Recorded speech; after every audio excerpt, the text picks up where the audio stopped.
Friends, आपका स्वागत है हमारे चैनल कॉन्सेप्ट आईक्यू में। फ्रेंड्स, मैं निशु और आज लेकर आए हैं हम आपके लिए यूपी पीसीएस प्रीवियस ईयर के पेपर जो है आपके 2020 के, और ये आपके आगामी परीक्षा जो यूपी पीसीएस 2000 आ रही 23 के लिए, इसके लिए काफ़ी आपके हेल्पफुल रहेगी। आइए स्टार्ट करते हैं। फ्रेंड्स, आगे बढ़ने से पहले अगर वीडियो अच्छी लगे तो प्लीज़ चैनल को लाइक एंड सब्सक्राइब जरूर करें, शेयर भी करें। आइए स्टार्ट करते हैं। राष्ट्रीय स्वच्छ वायु कार्यक्रम केंद्र सरकार द्वारा किस वर्ष में प्रारंभ किया गया? 2018, 2020, 2017, 2019। इसका आंसर है आपका डी। राष्ट्रीय स्वच्छ वायु कार्यक्रम आपका कब स्थापित किया गया? तो 2019 को। देखते हैं यहाँ पे जनवरी 2019 में केंद्रीय पर्यावरण, वन एवं जलवायु परिवर्तन द्वारा क्या है, राष्ट्रीय स्वच्छ वायु कार्यक्रम जो है लॉन्च किया गया था। इसका उद्देश्य क्या था? व्यापक रूप से वायु प्रदूषण की समस्या से निपटना। इसका लक्ष्य 2017 की तुलना में 2024 तक जो है PM10 और PM2.5 पार्टिकुलेट मैटर 2.5 की सांद्रताओं में 20 से 30% तक की कटौती करना था। निम्नलिखित में से किस वंश के शासकों को पुराणों में जो है श्री पर्वती कहा गया? वाकाटक वंश, शक, इक्ष्वाकु, खारवेल। तो इसका आंसर है आपका भी इक्ष्वाकु वंश को जो है पुराणों में श्री पर्वती कहा गया है। देखते हैं, इक्ष्वाकु वंश के शासकों को पुराणों में जो है श्री पर्वती कहा गया। श्री पर्वत का अर्थ है शासक, श्री पर्वत का शासक, और आंध्रवृत्त का मतलब है आंध्रों का नौकर कहा गया है। पहले वे सातवाहनों के सामंत थे। सातवाहनों को आंध्रों भी कहा जाता है, किंतु उनके पतन के बाद उन्होंने अपनी स्वतंत्र घोषणा कर ली है। इस वंश का संस्थापक कौन था? तो श्री शांतमूल था। क्वेश्चन नंबर 3 है, निम्नलिखित समितियों में से किसने मात्र पोषक तत्वों की आवश्यकता के आधार पर गरीबी रेखा का निर्धारण किया था? तो अलग समिति, तेंदुलकर समिति, लकड़वाला समिति, रंगराजन समिति। तो इसका आंसर है आपका अलग समिति ने पोषक तत्वों के आधार पर जो है गरीबी रेखा का निर्धारण किया था। भारत में गरीबी रेखा के निर्धारण की दिशा में प्रथम प्रयास जो है 1962 में DR गॉडगिल की अध्यक्षता में गठित कार्यदल द्वारा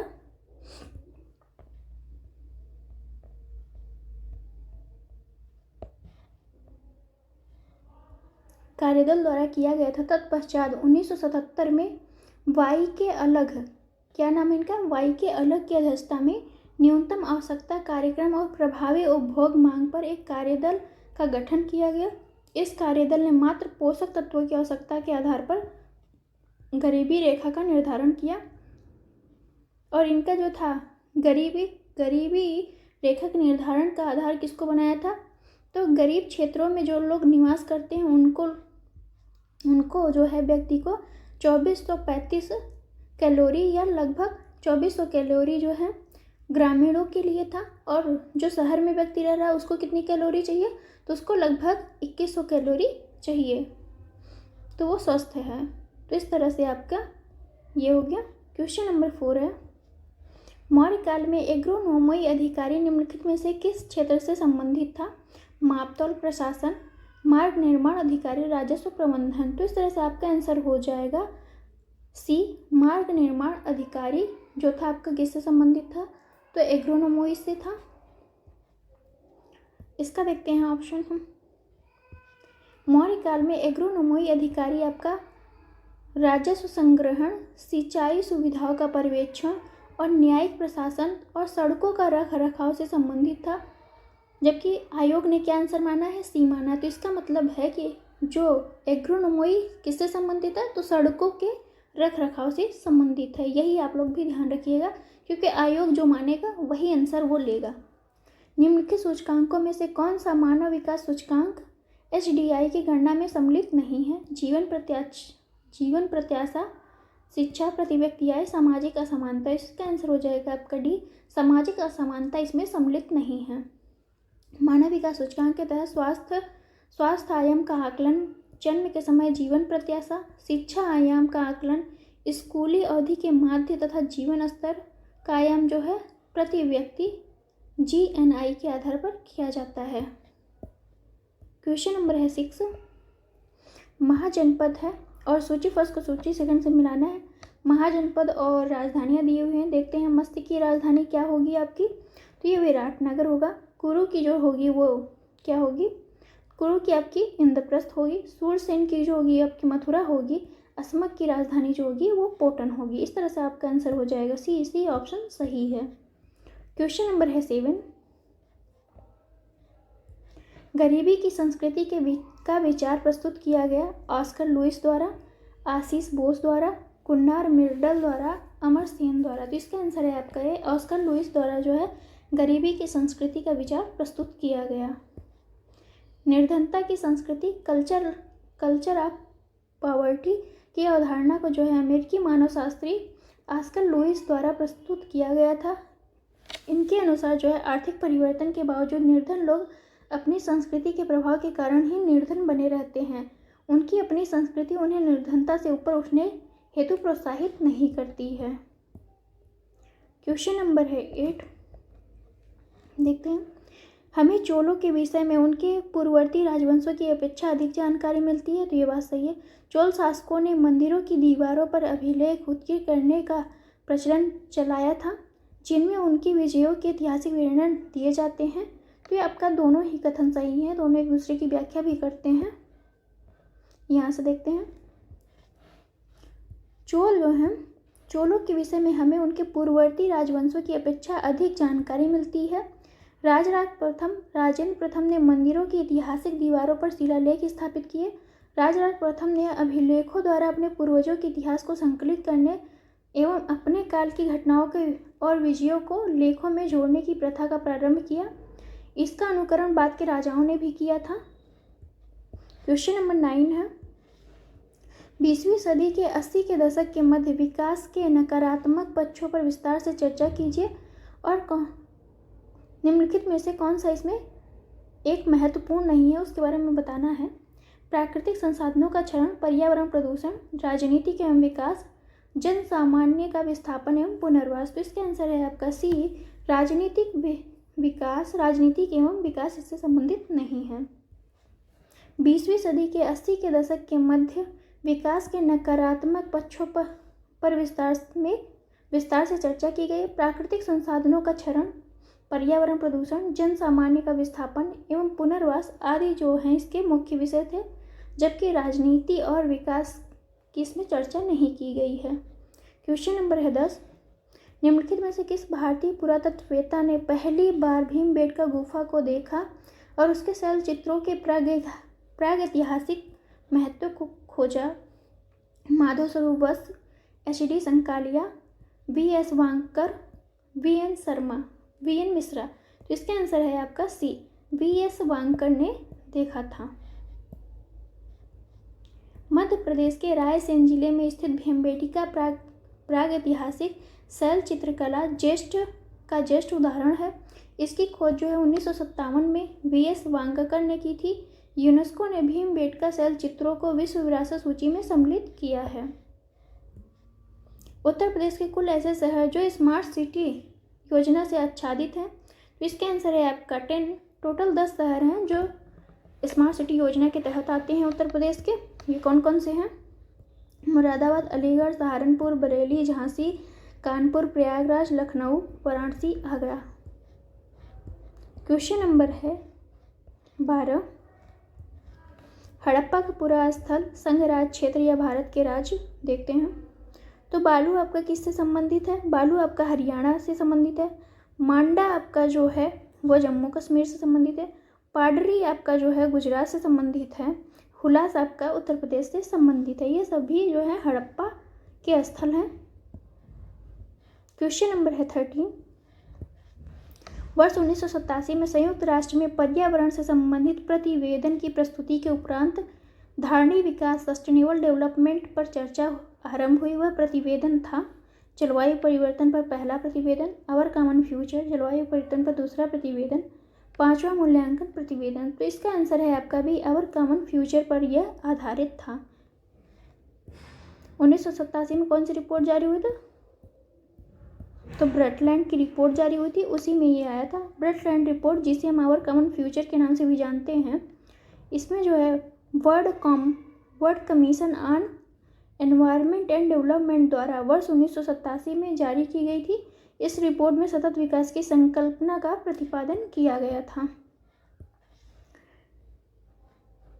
मुल्तान के सही उत्तर का चयन करना है। मुल्तान के सूर्य मंदिर का उल्लेख वेंसांग अबू जईद अल मसूदी अल बर्नी ने किया था। सांबपुर यात्रोत्सव सूर्य पूजा से संबंधित है, तो ये आपका दोनों ही कथन सही हैं। मुल्तान के सूर्य मंदिर का उल्लेख जो है वेंसांग अबू जईद अल मसूदी तथा अल बर्नी ने किया, और सांबपुर यात्रोत्सव सूर्य पूजा से संबंधित है। अटल नवोन्मेष या मिशन, जिसे हम अटल नवाचार मिशन भी कहते हैं, किस विभाग का प्रमुख पहल है ये? तो इसका है नीति आयोग का। नीति आयोग द्वारा अटल इनोवेशन मिशन जारी किया गया है। आगे देखते हैं। भारत सरकार द्वारा 1919 में ILO के वाशिंगटन सम्मेलन में मजदूरों का प्रतिनिधित्व के रूप में निम्नलिखित में से किसे भेजा गया था? तो इसका आंसर है आपका बी, NM जोशी को जो है मजदूरों के प्रतिनिधि के रूप में भेजा गया था इन्हें। अंतर्राष्ट्रीय श्रम संगठन ILO वर्ष 1919 में अस्तित्व में आया था। अक्टूबर 1919 में वाशिंगटन में आयोजित पहले अंतर्राष्ट्रीय श्रम सम्मेलन में मजदूरों के प्रतिनिधि के रूप में NM जोशी को भेजा गया था, जबकि उनके सलाहकार के रूप में VP वाडिया जो थे भेजे गए थे। क्वेश्चन नंबर है 17। 1962 में प्रकाशित पुस्तक साइलेंट स्प्रिंग, जिससे विश्व के पर्यावरणीय आंदोलन की गति मिली, के लेखक कौन है? तो इसके लेखक जो है रेचल कार्सन है। साइलेंट स्प्रिंग की रचना कौन किया? तो रेचल कार्सन ने की थी। यहाँ पे देखते हैं हम। साइलेंट स्प्रिंग पर्यावरण विज्ञान से संबंधित एक पुस्तक है, जिसकी लेखिका अमेरिकी जीव विज्ञानी संरक्षणविद रेचल कार्सन है। यह पुस्तक जो है सितंबर 1962 में प्रकाशित हुई थी। एक्सला-शापेल जो 1748 की संधि है, ये जो है इसके बारे में कौन सा कथन सही है? तो देखते हैं। यह प्रथम कर्नाटक युद्ध की समाप्ति थी, तो ये बात सही है कि 1746 से लेके 1746 से लेके क्या हो रहा है 1746 में ये शुरू होती है और 48 में ये समाप्त होती है। तो ये 48 में ही एला-शापेल की संधि होती है। अंग्रेजों को मद्रास पुनः प्राप्त हो जाता है, तो ये बात भी सही है कि संधि में जो होता है वो अंग्रेजों को मद्रास पुनः प्राप्त हो जाता है। यहाँ पे देखते हैं। एला-शापेल की संधि 1748 ईस्वी में ऑस्ट्रिया के उत्तराधिकार के युद्ध के समाप्त होने पर हुआ। यूरोप का युद्ध बंद होते ही कर्नाटक का प्रथम युद्ध जो है समाप्त हो जाता है। मद्रास जो है अंग्रेजों को पुनः प्राप्त हो जाता है। समन्वित बाल विकास परियोजना के अंतर्गत निम्नलिखित में से कौन सा एक सम्मिलित नहीं है? तो देखते हैं। पूरक पोषण, टीकाकरण, पोषण एवं स्वास्थ्य शिक्षा, परिवार नियोजन। तो इसमें जो है परिवार नियोजन की बात नहीं की गई है।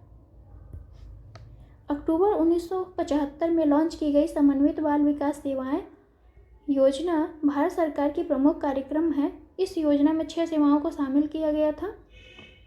वो कौन सी है? तो पूरक पोषण, स्कूल पूर्व अनौपचारिक शिक्षा, पोषण एवं स्वास्थ्य शिक्षा, टीकाकरण, स्वास्थ्य चेकअप, रेफरल सेवाएं, ये सभी थी।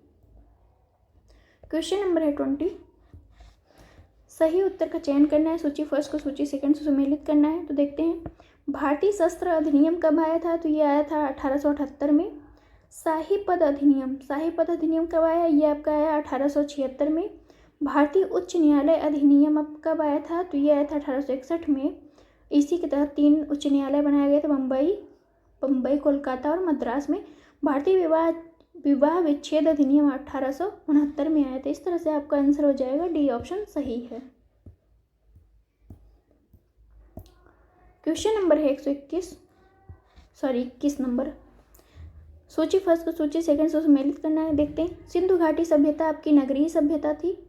उत्तर वैदिक समाज आपका कैसा था? उत्तर वैदिक समाज आपका जो था ये कृषक समाज था। ऋग्वैदिक समाज आपका चारगाहा समाज था और मध्यकाल जो था वह जमींदारी प्रथा से संबंधित थी। इस तरह से आपका आंसर होगा बी। क्वेश्चन नंबर है 22। सिक्किम का भारत में विलय किसने किया? Lord Hastings, Lord Dalhousie, Lord William Bentinck, Auckland. तो इसका आंसर है आपका सी, डलहौजी ने जो है सिक्किम का विलय किया था। सिक्किम जो नेपाल और भूटान राज्यों के मध्य स्थित है, एक छोटा राज्य है, उसके राजा पर यह दोष लगाया गया कि उसने 2 अंग्रेज डॉक्टरों के साथ दुर्व्यवहार किया है और डलहौजी के शासनकाल में उस राज्य के कुछ दूरवर्ती प्रदेश, जिसमें दार्जिलिंग भी सम्मिलित है, को भारत में मिला लिया गया था। क्वेश्चन नंबर है 23। उत्तर प्रदेश के कानपुर और लखनऊ नगर किस भारतीय जनगणना में 10 लाखी नगर बने? तो इसका आंसर है आपका सी, 1971 और 1981 में। 1971 में आपका कानपुर, 1981 में आपका लखनऊ जो होते हैं नगर बने, जिसमें 10 लाखी वो बने थे। यहाँ पे देखते हैं, उत्तर प्रदेश कानपुर और लखनऊ नगर क्रमशः 1971 और 81 में जनगणना में 10 लाखी नगर बने। वर्तमान में उत्तर प्रदेश में 7 10 लाखी नगर हैं। कौन कौन से? कानपुर, लखनऊ, गाजियाबाद, आगरा, वाराणसी, मेरठ और प्रयागराज।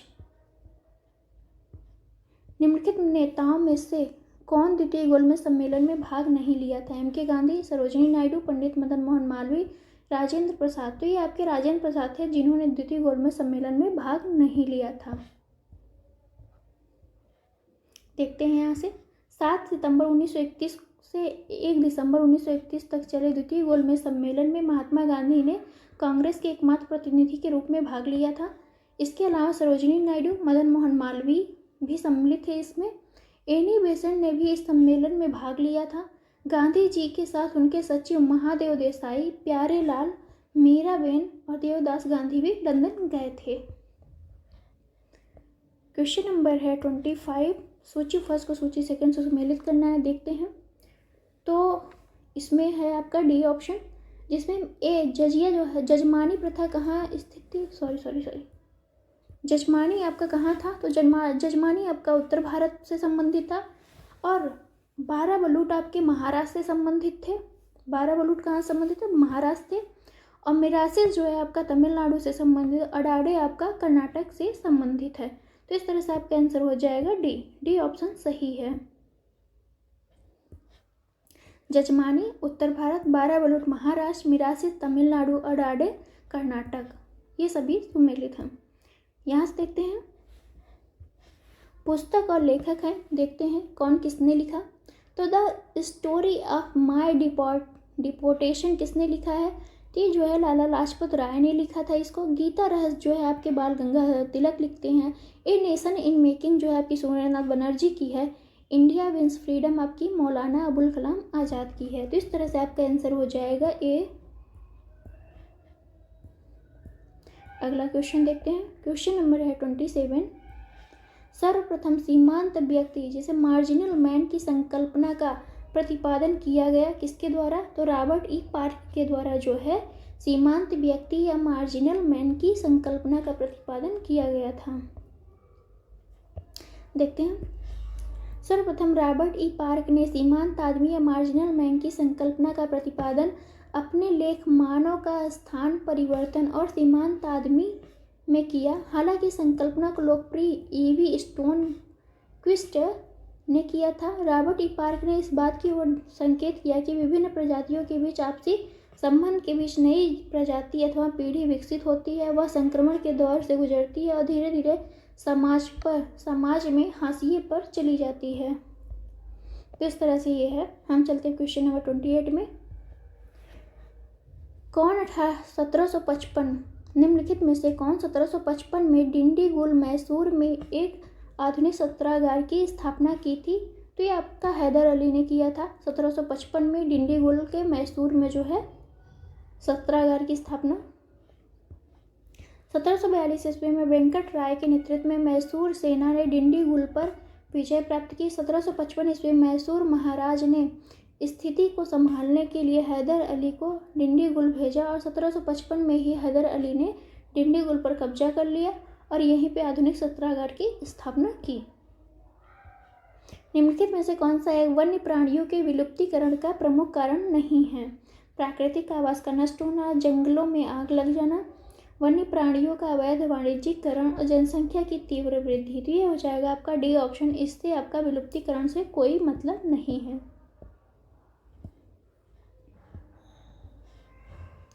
प्राकृतिक आवास का नष्ट होना, जंगलों में आग लगना, वन्य प्राणियों का अवैध वाणिज्यिक व्यापार वन्य प्राणियों के विलुप्तीकरण का प्रमुख कारण है, जबकि जनसंख्या की तीव्र वृद्धि से जीव विलुप्ति का कोई कारण नहीं है।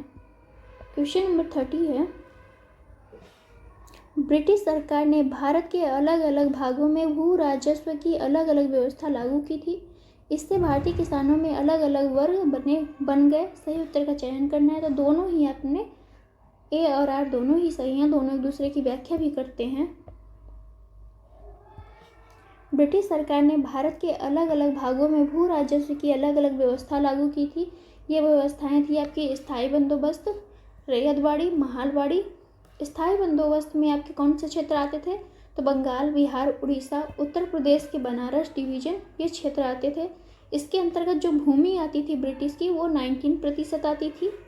और रैयतवाड़ी व्यवस्था में जो भूमि आती थी, तो ये आती थी 51%, जो मद्रास एवं बम्बई के कुछ हिस्सों एवं पूर्वी बंगाल तथा असम पूर्व में ये लागू था। महालवाड़ी पद्धति में आपका टोटल 30% हिस्सा था ब्रिटिश का। जितने पर ब्रिटिश राज करते थे उसका जो है 30% हिस्सा किसका था, तो महालवाड़ी का था। जिसमें कौन कौन से आ रहा है, तो उत्तर प्रदेश, मध्य प्रांत और आपका पंजाब में लागू थी ये व्यवस्था। तो इससे भारतीय किसानों में अलग अलग वर्ग बन गए थे, ये हम कह सकते हैं। क्वेश्चन नंबर है 31, भारत में अगस्त 2020 में निम्नलिखित में से कहाँ पर रेल संग्रहालय राष्ट्र को समर्पित किया गया, तो इसका आंसर है आपका हुबली में। अगस्त 2020 में केंद्रीय मंत्री पीयूष गोयल द्वारा प्रहलाद जोशी द्वारा जो है वीडियो कॉन्फ्रेंसिंग के माध्यम से हुबली कर्नाटक में जो है स्थापित रेल संग्रहालय को देश को समर्पित किया गया। काल क्रमानुसार व्यवस्थित करना है, फतवा या जहांदारी, पृथ्वीराज रासो। तो इसका हम डिटेल कर लेते हैं, क्योंकि आधा दिख रहा है, आधा तो समझ में नहीं आ रहा कहाँ है। फतवा या जहांदारी पुस्तक के लेखक कौन है, तो जियाउद्दीन बर्नी है। पृथ्वीराज रासो के जो हैं तो वो चंद्रबरदाई हैं। किताबुल हिंद के लेखक कौन है, आपके अलवर्णी हैं। तबकात नासरी के लेखक जो हैं मिनहाज उस सिराज हैं, जो उसने सुल्तान नसरुद्दीन को समर्पित किया था।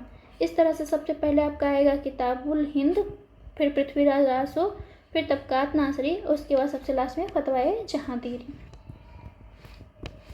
जुलाई 2020 में निम्नलिखित में से कौन सा मंगल मिशन प्रक्षेपण करने वाला पहला अरब राष्ट्र हुआ, तो ये था आपका संयुक्त अरब अमीरात, जिसे हम UAE भी कहते हैं। 20 जुलाई 2020 को जापान के तानेगाशिमा अंतरिक्ष केंद्र से संयुक्त अरब अमीरात के पहले मंगल मिशन का सफलतापूर्वक प्रक्षेपण किया गया। इस मिशन को होप नाम दिया गया। UAE मंगल ग्रह हेतु मिशन का प्रक्षेपण करने वाला प्रथम अरब मुस्लिम बाहुल्य देश है। 1687 में जब औरंगजेब ने गोलकुंडा जिले पर अधिकार किया, उस समय गोलकुंडा का शासक कौन था, तो इसका आंसर है आपका अबुल हसन कुतुब शाह था। 1686 ईस्वी में औरंगजेब ने बीजापुर पर तथा 1687 में गोलकुंडा पर आधिपत्य स्थापित किया। 1687 ईस्वी में औरंगजेब ने गोलकुंडा किले पर अधिकार किया। उस टाइम गोलकुंडा का शासक कौन था, तो अबुल हसन कुतुब शाह था। औरंगजेब ने गोलकुंडा के किले को उसी तरह सोने की कुंजियों से खोला जिस प्रकार अकबर ने अलीगढ़ के किले को खोला था। क्वेश्चन नंबर है 35, भारत के निम्नलिखित पड़ोसी देशों में से किसे जुलाई 2020 में सोशल मीडिया के लिए मुफ्त इंटरनेट सेवा प्रतिबंध लगाया, तो इसका आंसर है आपका डी, बांग्लादेश ने ऐसा किया था। तो ये आपका करंट अफेयर से इसका कुछ मतलब नहीं है। सही आंसर का चयन करना है। अकबर ने लड़कों और लड़कियों के विवाह की आयु निर्धारित करने का प्रयास किया था, तो ये बात सही है। अकबर ने लड़कियों को अभिभावकों के दबाव से अलग स्वयं की इच्छा से विवाह करने की स्वतंत्रता दी थी, तो ये बात भी सही है। तो दोनों ही कथन आपके सही हैं। बादशाह अकबर ने लड़कों के लिए कम से कम 16 वर्ष तथा लड़कियों के लिए कम से कम 14 वर्ष की आयु निर्धारित की थी। इसने लड़कियों के अभिभावकों के दबाव से अलग स्वयं की इच्छा से विवाह करने की स्वतंत्रता दी थी। क्वेश्चन नंबर है 37, इंडिया आइडिया समिट 2020 में कौन सा कथन सही है, तो इसे अमेरिका भारत व्यापार परिषद द्वारा वस्तुतः 22 जुलाई 2020 को आयोजित किया गया। इसका थीम है भारत का सशक्तिकरण। सही उत्तर का चयन करना है तो केवल एक ही आपका सही है। तो इस तरह से ये करंट अफेयर्स है, इम्पॉर्टेंट बहुत नहीं है क्योंकि आपके 2022-23 के करंट ज़्यादा इम्पॉर्टेंट होंगे। यहाँ पे सूची फर्स्ट को सूची सेकेंड से सुमेलित करना है। अधिकारी और विहित कर्तव्य दिया हुआ है, देखते हैं। तो दीवान ए तन किसे कहा जाता था? तो इसमें जो था ये आपका जागीर व वेतन को देखने वाले को दीवान ए तन कहा जाता था। और मुस्तारफी किसे कहा जाता था? तो ये था राज्य की आय और व्यय का निरीक्षण करने वाले को। मुशरिफ किसे कहा जाता था? तो ये मुशरिफ था आपका कार्यालय को संभालने के लिए जो था उसे हम मुशरिफ कहते थे। वाकिया नवीस जो था वो प्रमुख घटनाओं व फरमानों को सूचीबद्ध करने का कार्य करता था। इस तरह से आपका आंसर हो जाएगा बी ऑप्शन सही है। यहाँ से देख सकते हैं दीवान तन जागीर व वेतन को देखना, मुस्तारफी जो था वो आपका राज्य की आय व्यय का निरीक्षण, मुशरिफ आपका कार्यालयों को संभालने के लिए, वकिया नवीस प्रमुख घटनाओं को सूचीबद्ध करने के लिए। क्वेश्चन नंबर है 39। उत्तर प्रदेश मंत्रिमंडल ने 29 जुलाई 2020 को निम्नलिखित नगरों में से किसमें जो है राष्ट्रीय विधि विश्वविद्यालय की स्थापना का अनुमोदन किया था? कानपुर, गोरखपुर, लखनऊ, प्रयागराज। तो इसका आंसर है आपका डी, प्रयागराज में 25 एकड़ भूमि पर राष्ट्रीय विधि विश्वविद्यालय की स्थापना की जाएगी। अगस्त 2020 में उत्तर प्रदेश विधानसभा द्वारा उत्तर प्रदेश राष्ट्रीय विधि विश्वविद्यालय प्रयागराज विधेयक 2020 को मंजूरी प्रदान की गई थी। निम्नलिखित में से कौन सा एक सही सुमेलित नहीं है, देखना है। शेख मोहिउद्दीन चिश्ती अजमेर से संबंधित है, और बुरहानुद्दीन गरीब जो है दौलताबाद से संबंधित हैं, और शेख मोहम्मद हुसैनी आपके गुलबर्गा से हैं संबंधित हैं, और निजामुद्दीन औलिया आपका किससे थे? तो ये दिल्ली से संबंधित थे, ना कि मुल्तान से। इस तरह से आपका आंसर हो जाएगा डी ऑप्शन सही नहीं है। यहाँ से देख लेते हैं। शेख निजामुद्दीन औलिया चिश्ती संप्रदाय के सूफी संत थे। इन्हें महबूब ए इलाही भी कहा जाता है। इनका जन्म जो है बदायूं में हुआ था औलिया का। वे बाबा फरीद के साथ अजोधन यानी पाकिस्तान में रहे और उसके बाद जो है दिल्ली चले गए। दिल्ली में स्थित निजामुद्दीन औलिया का एक मकबरा सूफी काल की एक पवित्र दरगाह है। भारत के युवा कार्यक्रम और खेल मंत्री ने 25 जुलाई 2020 को घोषणा किया कि वर्ष 2021 में चौथा खेलो इंडिया यूथ गेम्स की मेजबानी किया जाएगा। कहाँ? तो ये जो है हरियाणा द्वारा किया जाएगा। ये करंट अफेयर्स है। करंट अफेयर्स बताने में कोई प्रॉब्लम नहीं, बस ये पूछा ही नहीं जाएगा तो आपको कोई बेनिफिट होगा नहीं। अब आपको जो नया करंट अफेयर्स ही तैयार करना है तो आप वही तैयार कीजिए। निम्नलिखित में से किस मुगलकालीन नहर का निर्माण फिरोज शाह की रजबवाह को पुनर्जीवित करने के लिए किया गया था? तो इसका आंसर है आपका बी, सहाब नहर का निर्माण जो है रजावाब नहर को पुनर्जीवित करने के लिए किया जा रहा था। तो यहाँ पर देख लेते हैं। मुगलकालीन सहाब या सिहाब नहर का निर्माण जो है फिरोज शाह की रजबवाह को पुनर्जीवित करके किया गया। मुगल बादशाह अकबर के समय में पहले सिहाबुद्दीन खान और बाद में नूरुद्दीन अहमद तार खान द्वारा नहर की खुदाई और मरम्मत करके चौड़ा करवाया गया। अकबर के समय दिल्ली के गवर्नर सिहाबुद्दीन ने खेती को विस्तार देने के लिए नहर की मरम्मत करवाई और इसका नाम बदलकर सिहाब नहर कर दिया। क्वेश्चन नंबर है 43। भारतीय फुटबॉल क्लब न्यूयॉर्क के टाइम स्क्वायर स्थित नैसडॉक के बिलबोर्ड्स पर 29 जुलाई 2020 को जगह प्राप्त करने वाला अकेला फुटबॉल क्लब बना। तो इसका आंसर है आपका सी, मोहन बगान क्लब जो है आया है इसमें। तो 29 जुलाई 2020 को मोहन बगान देश का पहला ऐसा फुटबॉल क्लब बना जिसने न्यूयॉर्क टाइम्स स्क्वायर स्थित नैसडॉक बिल बोर्ड्स में जगह प्राप्त की। क्वेश्चन नंबर है 44। किताब ए नौरस नामक पुस्तक का लेखक कौन है? इब्राहिम आदिल शाह द्वितीय, अली आदिल शाह, कुली कुतुब शाह और अकबर द्वितीय। तो इसका आंसर है आपका इब्राहिम आदिल शाह द्वितीय ने जो है किताब ए नौरस लिखी थी। इब्राहिम आदिल शाह द्वितीय जो है वो कहाँ के सुल्तान है? तो वह बीजापुर के शासक थे। किताब ए नौरस नामक पुस्तक जो है दक्कनी भाषा में लिखी गई थी। क्वेश्चन नंबर है 45। भारत की पहली किसान रेल 2 स्टेशनों के बीच 8 अगस्त 2020 को अपनी यात्रा प्रारंभ की थी।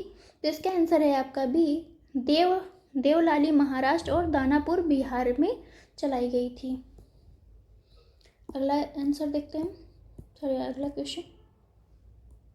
उत्तर प्रदेश के निम्नलिखित में से किसमें 2018 में फ्रांस के सहयोग से एक बृहद सौर ऊर्जा संयंत्र को स्थापित किया गया? आगरा, देवरिया, बलिया, मिर्जापुर। तो यह आपका ऑप्शन है मिर्जापुर। मिर्जापुर में जो है फ्रांस के सहयोग से सौर ऊर्जा संयंत्र स्थापित किया गया।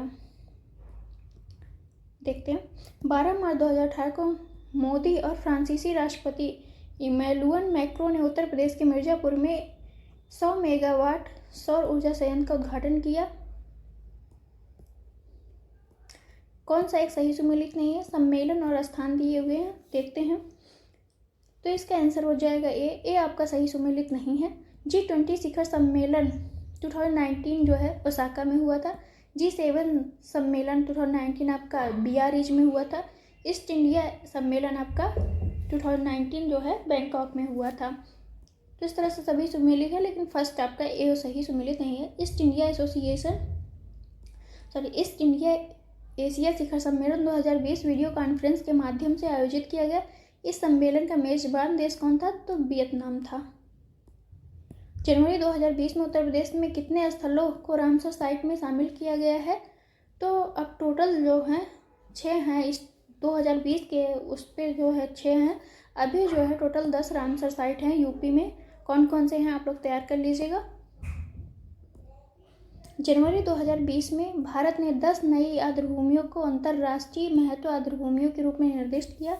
नवनिर्दिष्ट 10 रामसर स्थलों में उत्तर प्रदेश के 6 स्थल हैं। ये स्थल जो है नवाबगंज पक्षी अभ्यारण्य, पार्वती अर्गा अभ्यारण्य, सम्मान पक्षी अभ्यारण्य, समस्तपुर पक्षी अभ्यारण्य, सांडी और सरवई हैं।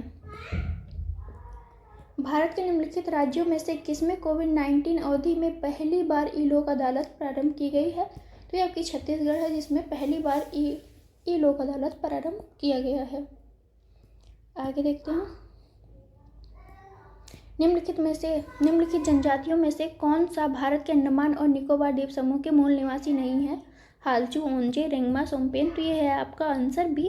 रेंगमा जो है आपके कहाँ के हैं? नागालैंड के। रेंगमा और अंगामी आपके नागालैंड के जनजाति हैं। क्वेश्चन नंबर है 51। भारत सरकार द्वारा जुलाई 2022 में बाघों की गणना 2018 पर जारी विस्तृत प्रतिवेदन के संदर्भ में कौन सा कथन सही है? तो भारत में विश्व की कुल बाघों की आबादी का 70% है। तो ये बात सही है। भारत के लगभग 30% बाघ अभ्यारण्यों के बाहर रहते हैं। तो दोनों ही कथन आपके सही हैं। 28 जुलाई 2020 को केंद्रीय पर्यावरण मंत्री ने चौथे अखिल भारतीय बाघ आकलन 2018 की विस्तृत रिपोर्ट जारी की। इस रिपोर्ट के अनुसार भारत में विश्व के 70% बाघ निवास करते हैं। भारत में लगभग 30% बाघ जो है बाघ अभ्यारण्य के बाहर रहते हैं। निम्नलिखित में से कौन सी एक नदी हिमालय पार या ट्रांस पार हिमालय की है? झेलम, गंगा, सतलज, रावी। तो ये आंसर है आपका बी। झेलम जो है ट्रांस हिमालय से संबंधित नदी है। सतलज नदी हिमालय पार या ट्रांस हिमालय की नदी है। सतलज नदी का उद्गम जो है तिब्बत में कैलाश पर्वत एवं मानसरोवर झील के निकट जो है राक्षस ताल या राक्षस ताल से होता है। यह हिमालय श्रेणियों को काटकर गहरे गार्ज का निर्माण करती है। क्वेश्चन नंबर है 53। निम्नलिखित में से किसने ग्लोबल वैक्सीन सम्मेलन की 4 जून 2020 की मेजबानी की थी? तो इसका आंसर है आपका यूनाइटेड किंगडम ने जो है मेजबानी की थी। सही सुमेलित नहीं है। जनजाति और अवस्थिति। अंगामी जनजाति आपकी नागालैंड की है। तो ये बात सही है। बिरहोर जनजाति कहाँ से है? तो बिरहोर जनजाति जो है आपकी झारखंड से वो संबंधित है। अंगामी आपकी नागालैंड से संबंधित है। ये दोनों ही सही सुमेलित हैं। आगे देखते हैं। और खस जनजाति आपके अरुणाचल प्रदेश से नहीं है, इसलिए सी ऑप्शन आपका गलत हो जाएगा। टोडा जनजाति आपकी तमिलनाडु से संबंधित है। खस जनजाति जो है भारत के उत्तराखंड, हिमाचल प्रदेश एवं जम्मू कश्मीर राज्य में मिलती है। खस जनजाति कहाँ से मिलती है? उत्तराखंड, हिमाचल प्रदेश, जम्मू कश्मीर। क्वेश्चन नंबर है 55। रक्षा मंत्रालय भारत सरकार द्वारा अगस्त 2020 में प्रारंभ किया गया सार्थक निम्नलिखित में से किससे संबंधित है? स्मार्ट बम, अपतटीय गश्ती जहाज, रॉकेट प्रक्षेपक, हल्के लड़ाकू विमान। तो इसका आंसर है आपका सी, अपतटीय गश्ती जहाज से संबंधित है सार्थक अभियान।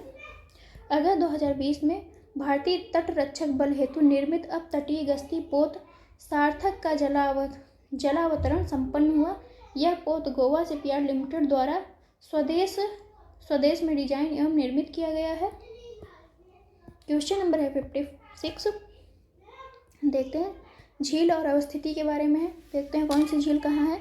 तो साला झील आपकी अरुणाचल प्रदेश में है, और बड़खल झील आपकी हरियाणा में है, लोकटक झील आपकी मणिपुर में है, और कालीवेली झील आपकी तमिलनाडु में है। इस तरह से सभी एक दूसरे से सुमेलित हैं।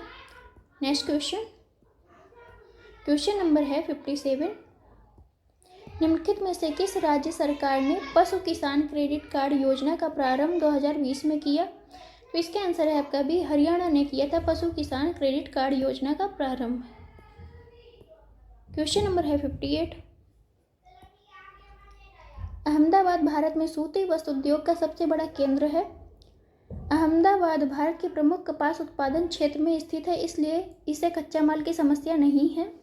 तो इस तरह से आपका आंसर है डी। ए तो गलत है लेकिन आर सही है। सबसे बड़ा उत्पादन का केंद्र है अहमदाबाद है, लेकिन सबसे बड़ा क्या कहेंगे उसे उद्योग जो है वो मुंबई में है। भारत में सूती वस्त्र उद्योग का सबसे बड़ा केंद्र आपका मुंबई महाराष्ट्र में है। उसके बाद अहमदाबाद का स्थान आता है। अहमदाबाद का भारत के प्रमुख कपास उत्पादन क्षेत्र में स्थित होने के कारण इसे कच्चे माल की कोई समस्या नहीं होती है। क्वेश्चन नंबर है 59। 27 जुलाई 2020 के भारत के प्रधानमंत्री निम्नलिखित में से किस स्थान पर कोविड-19 परीक्षण के लिए 3 नई भारतीय चिकित्सा अनुसंधान परिषद उच्च श्रेणी परीक्षण प्रयोगशालाओं का वस्तुतः उद्घाटन किया गया? तो इसका आंसर है आपका भी, कोलकाता, नोएडा और मुंबई में ऐसा किया गया है। 27 जुलाई 2020 को प्रधानमंत्री नरेंद्र मोदी ने उच्च श्रेणी की कोविड-19 परीक्षण प्रयोगशालाओं को वीडियो कॉन्फ्रेंसिंग के माध्यम से लॉन्च किया। जिन 3 परीक्षणशालाओं की स्थापना ये है आईसीएमआर, राष्ट्रीय कैंसर रोकथाम अनुसंधान संस्थान नोएडा, आईसीएमआर, राष्ट्रीय प्रजनन स्वास्थ्य अनुसंधान संस्थान मुंबई, और राष्ट्रीय कॉलरा और आंत रोग संस्थान कोलकाता। कौन सी भारत की नवीनतम पर्वत श्रेणी है? हिमाद्री, पश्चिमी घाट, अरावली, विंध्याचल। तो ये आपका ए हो जाएगा। हिमाद्री जो है आपकी भारत की नवीनतम पर्वत श्रेणी है। हिमाद्री श्रेणी नवीन बलित पर्वत का उदाहरण है। भारत की नवीनतम पर्वत श्रेणी है। अरावली पर्वत श्रेणी जो है भारत में सर्वाधिक प्राचीन पर्वत श्रृंखला है। उत्तर प्रदेश के निम्नलिखित में से किस हवाई अड्डे को भारत के केंद्रीय मंत्रिमंडल ने 24 जून 2020 को अंतर्राष्ट्रीय दर्जा स्वीकृत किया? तो इसका आंसर है आपका डी। कुशीनगर हवाई अड्डे को जो है अंतर्राष्ट्रीय दर्जा दिया गया है। 24 जून 2020 को केंद्रीय मंत्रिमंडल द्वारा जो है कुशीनगर एयरपोर्ट को उत्तर प्रदेश हवाई अड्डे का दर्जा प्राप्त हुआ है। क्वेश्चन नंबर है 62। यहाँ पे हम इसके डिटेल से देख लेते हैं। इंद्रावती राष्ट्रीय उद्यान जो है छत्तीसगढ़ राज्य में है। मुल्लेम आपका गोवा में है। कलेसर आपका हरियाणा में है। तो इस तरह से आगे चलते हैं हम। क्वेश्चन नंबर है 63। निम्नलिखित में से किस देश को वर्ष 2021-22 के लिए संयुक्त राष्ट्र सुरक्षा परिषद के अस्थायी सदस्य के रूप में जून 2020 में नहीं चुना गया? Ireland, Mexico, Norway, Canada. तो इसका ऑप्शन है आपका डी। कनाडा को नहीं चुना गया, बाकी आयरलैंड, नॉर्वे, मैक्सिको को जो है अस्थायी सदस्य के रूप में चुना गया है। 17 जून 2020 को भारत संयुक्त राष्ट्र सुरक्षा परिषद में अस्थायी सदस्य के रूप में चुना गया। भारत के अतिरिक्त कौन कौन है? आयरलैंड, केन्या, मैक्सिको, नॉर्वे को भी जो है 2021-22 के हेतु जो है सुरक्षा परिषद का अस्थायी सदस्य चुना गया है। कौन सा है जो एक सही सुमेलित नहीं है? खनिज और उत्खनन शहर है। तांबा जो है आपका चित्रदुर्ग से मिलता है। लौह अयस्क यहाँ पे जो है सही सुमेलित नहीं है, उसके बारे में पूछ रहा है। तो लौह अयस्क जो है आपका बेल्लारी में मिलता है, ये बात सही है। बॉक्साइट आपका कटनी में मिलता है, ये बात भी सही है। और आपका आंसर हो जाएगा सी। 1 और 3 जो है सुमेलित नहीं है। तांबा जो है चित्रदुर्ग से नहीं मिलता और मैंगनीज जो है भीलवाड़ा से नहीं मिलती है। तो यहाँ देखते हैं हम, कर्नाटक में स्थित बेल्लारी जो है लौह अयस्क के उत्खनन के लिए प्रसिद्ध है। चित्रदुर्ग में लौह अयस्क एवं मैंगनीज का उत्खनन होता है। भीलवाड़ा जो है, भीलवाड़ा किससे संबंधित है? तांबा के उत्खनन के लिए संबंधित है। और राजस्थान में मैंगनीज अयस्क का जमाव जो है बांसवाड़ा, उदयपुर और पाली आदि जिलों में मिलता है। और मध्य प्रदेश में आपका कटनी में क्या मिलता है? तो बॉक्साइट।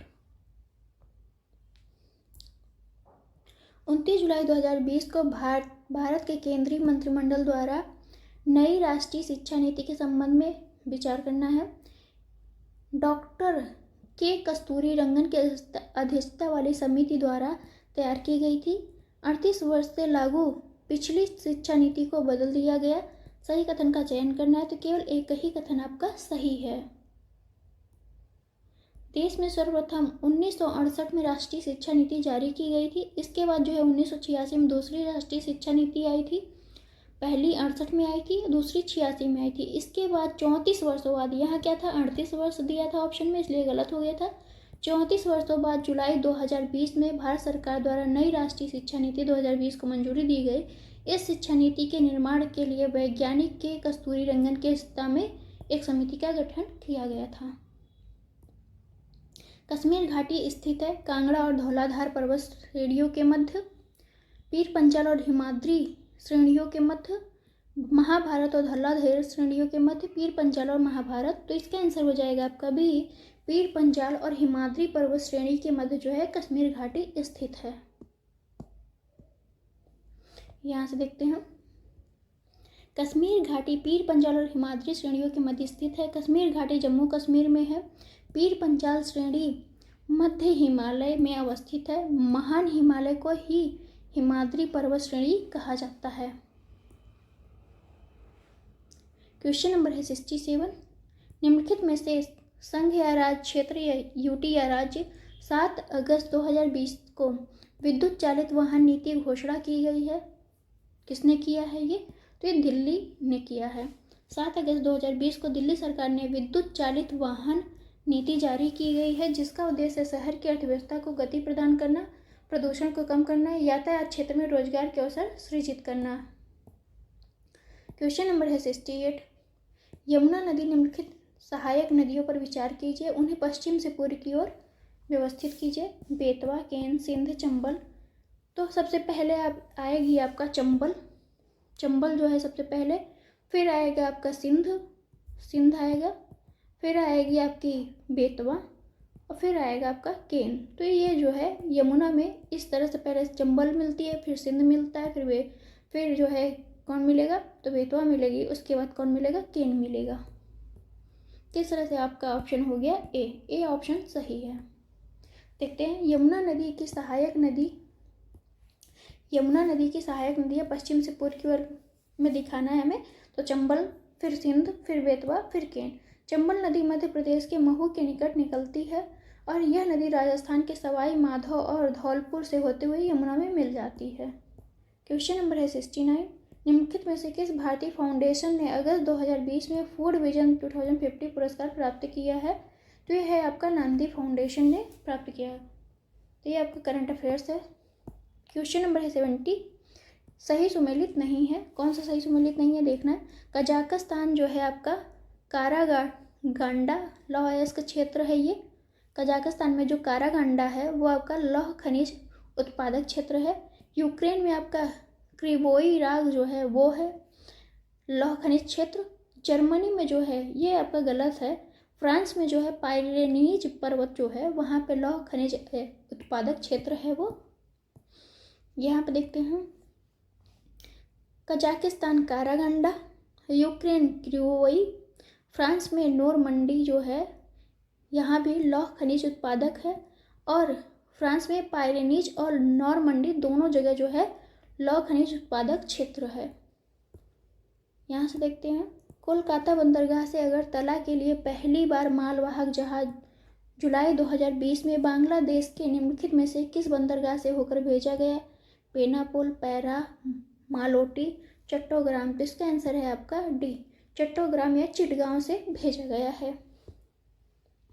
जुलाई 2020 में कोलकाता बंदरगाह से अगरतला के लिए पहली बार मालवाहक जहाज बांग्लादेश के चट्टोग्राम बंदरगाह से होकर भेजा गया। भारत बांग्लादेश कनेक्टिविटी तथा आर्थिक साझेदारी के क्षेत्र में ऐतिहासिक घटना थी ये।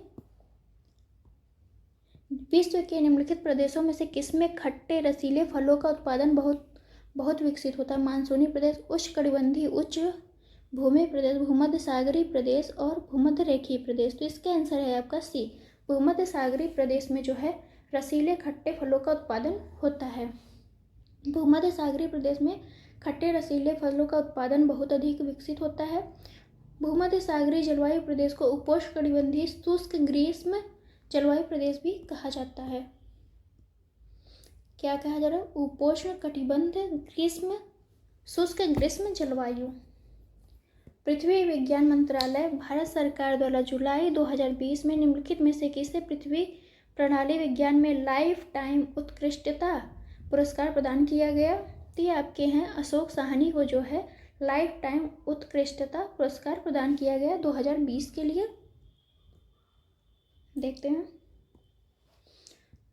उष्णकटिबंधीय चक्रवात हैं और देश हैं, कौन कहाँ आता है? तो विली विली आपका आता है ऑस्ट्रेलिया में, टाइफून आता है आपका चीन में, बैगऊ आता है आपका फिलीपींस में, हरिकेन आता है आपका संयुक्त राज्य अमेरिका में।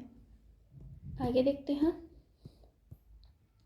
तो यहाँ पे ऑप्शन आपका बी सही है। यहाँ से देख सकते हैं बैगऊ फिलीपींस, हरिकेन संयुक्त राज्य अमेरिका, टाइफून चीन और विली विली ऑस्ट्रेलिया। सुपोषण यूट्रिफिकेशन के संबंध में कौन सा कथन सही है? यह जल में घुलित ऑक्सीजन को कम करता है, यह जल निकाय के पोषक तत्व संवर्धन की घटना है। सही आंसर का चयन करना है। तो आपका एक और दो दोनों ही सही हैं। जल निकाय में जब जैविक तथा अजैविक दोनों प्रकार के पोषक तत्वों की वृद्धि हो जाती है तो इस घटना को हम क्या कहते हैं? सुपोषण या यूट्रिफिकेशन कहते हैं। अपशिष्ट जलों के बहाव के साथ कार्बनिक पोषक तत्वों के आने के अलावा कार्बनिक अपशिष्टों का जमाव भी जलाशयों के पोषक तत्वों को बढ़ा देता है। अत्यधिक पोषकों की उपस्थिति में शैवालों का जो है विकास बहुत तेजी से होने लगता है। शैवाल के साथ साथ जलीय पौधों की संख्या में भी वृद्धि हो जाती है, जो श्वसन क्रिया के लिए जल के अधिकांश ऑक्सीजन को अपने उपयोग में ले लेते हैं, जिससे जो होता है जल में घुलित ऑक्सीजन कम होने लगता है और ऑक्सीजन के अभाव में जलीय जंतु मरने लगते हैं। क्वेश्चन नंबर 76, डार्लिंग श्रृंखला ऑस्ट्रेलिया के निम्नलिखित तटों में से किस पर अवस्थित है? उत्तर पूर्वी तट, पूर्वी तट, दक्षिणी तट और दक्षिणी पश्चिमी तट। तो इसका आंसर है आपका डी, डार्लिंग श्रृंखला जो है ऑस्ट्रेलिया के दक्षिण पश्चिमी तट पर अवस्थित है। यह श्रृंखला पश्चिमी ऑस्ट्रेलिया राज्य में स्थित है। निम्नलिखित घटनाओं को उनके प्रारंभ के कालानुक्रम में व्यवस्थित करना है। प्रोजेक्ट टाइगर आपका आया था 1973 में, प्रोजेक्ट हाथी आया था आपका 1992 में, वन्यजीव संरक्षण आया था 1972 में, जैव विविधता अधिनियम आपका आया था 2002 में। तो इस तरह से हम देखेंगे, हमारा आंसर हो जाएगा सी, ऑप्शन सही रहेगा। यहाँ पे देखते हैं, बाघ प्रजाति के विलुप्त होने की समस्या को देखते हुए अप्रैल 1973 में प्रोजेक्ट टाइगर लाया गया था और वन्यजीव संरक्षण अधिनियम आपका 1972 में आया था, प्रोजेक्ट हाथी आपका 1992 में आया था और जैव विविधता अधिनियम आपका 2002 में पारित किया गया था। निम्नलिखित में से कौन सा महासागरीय धारा हिंद महासागर से संबंधित है?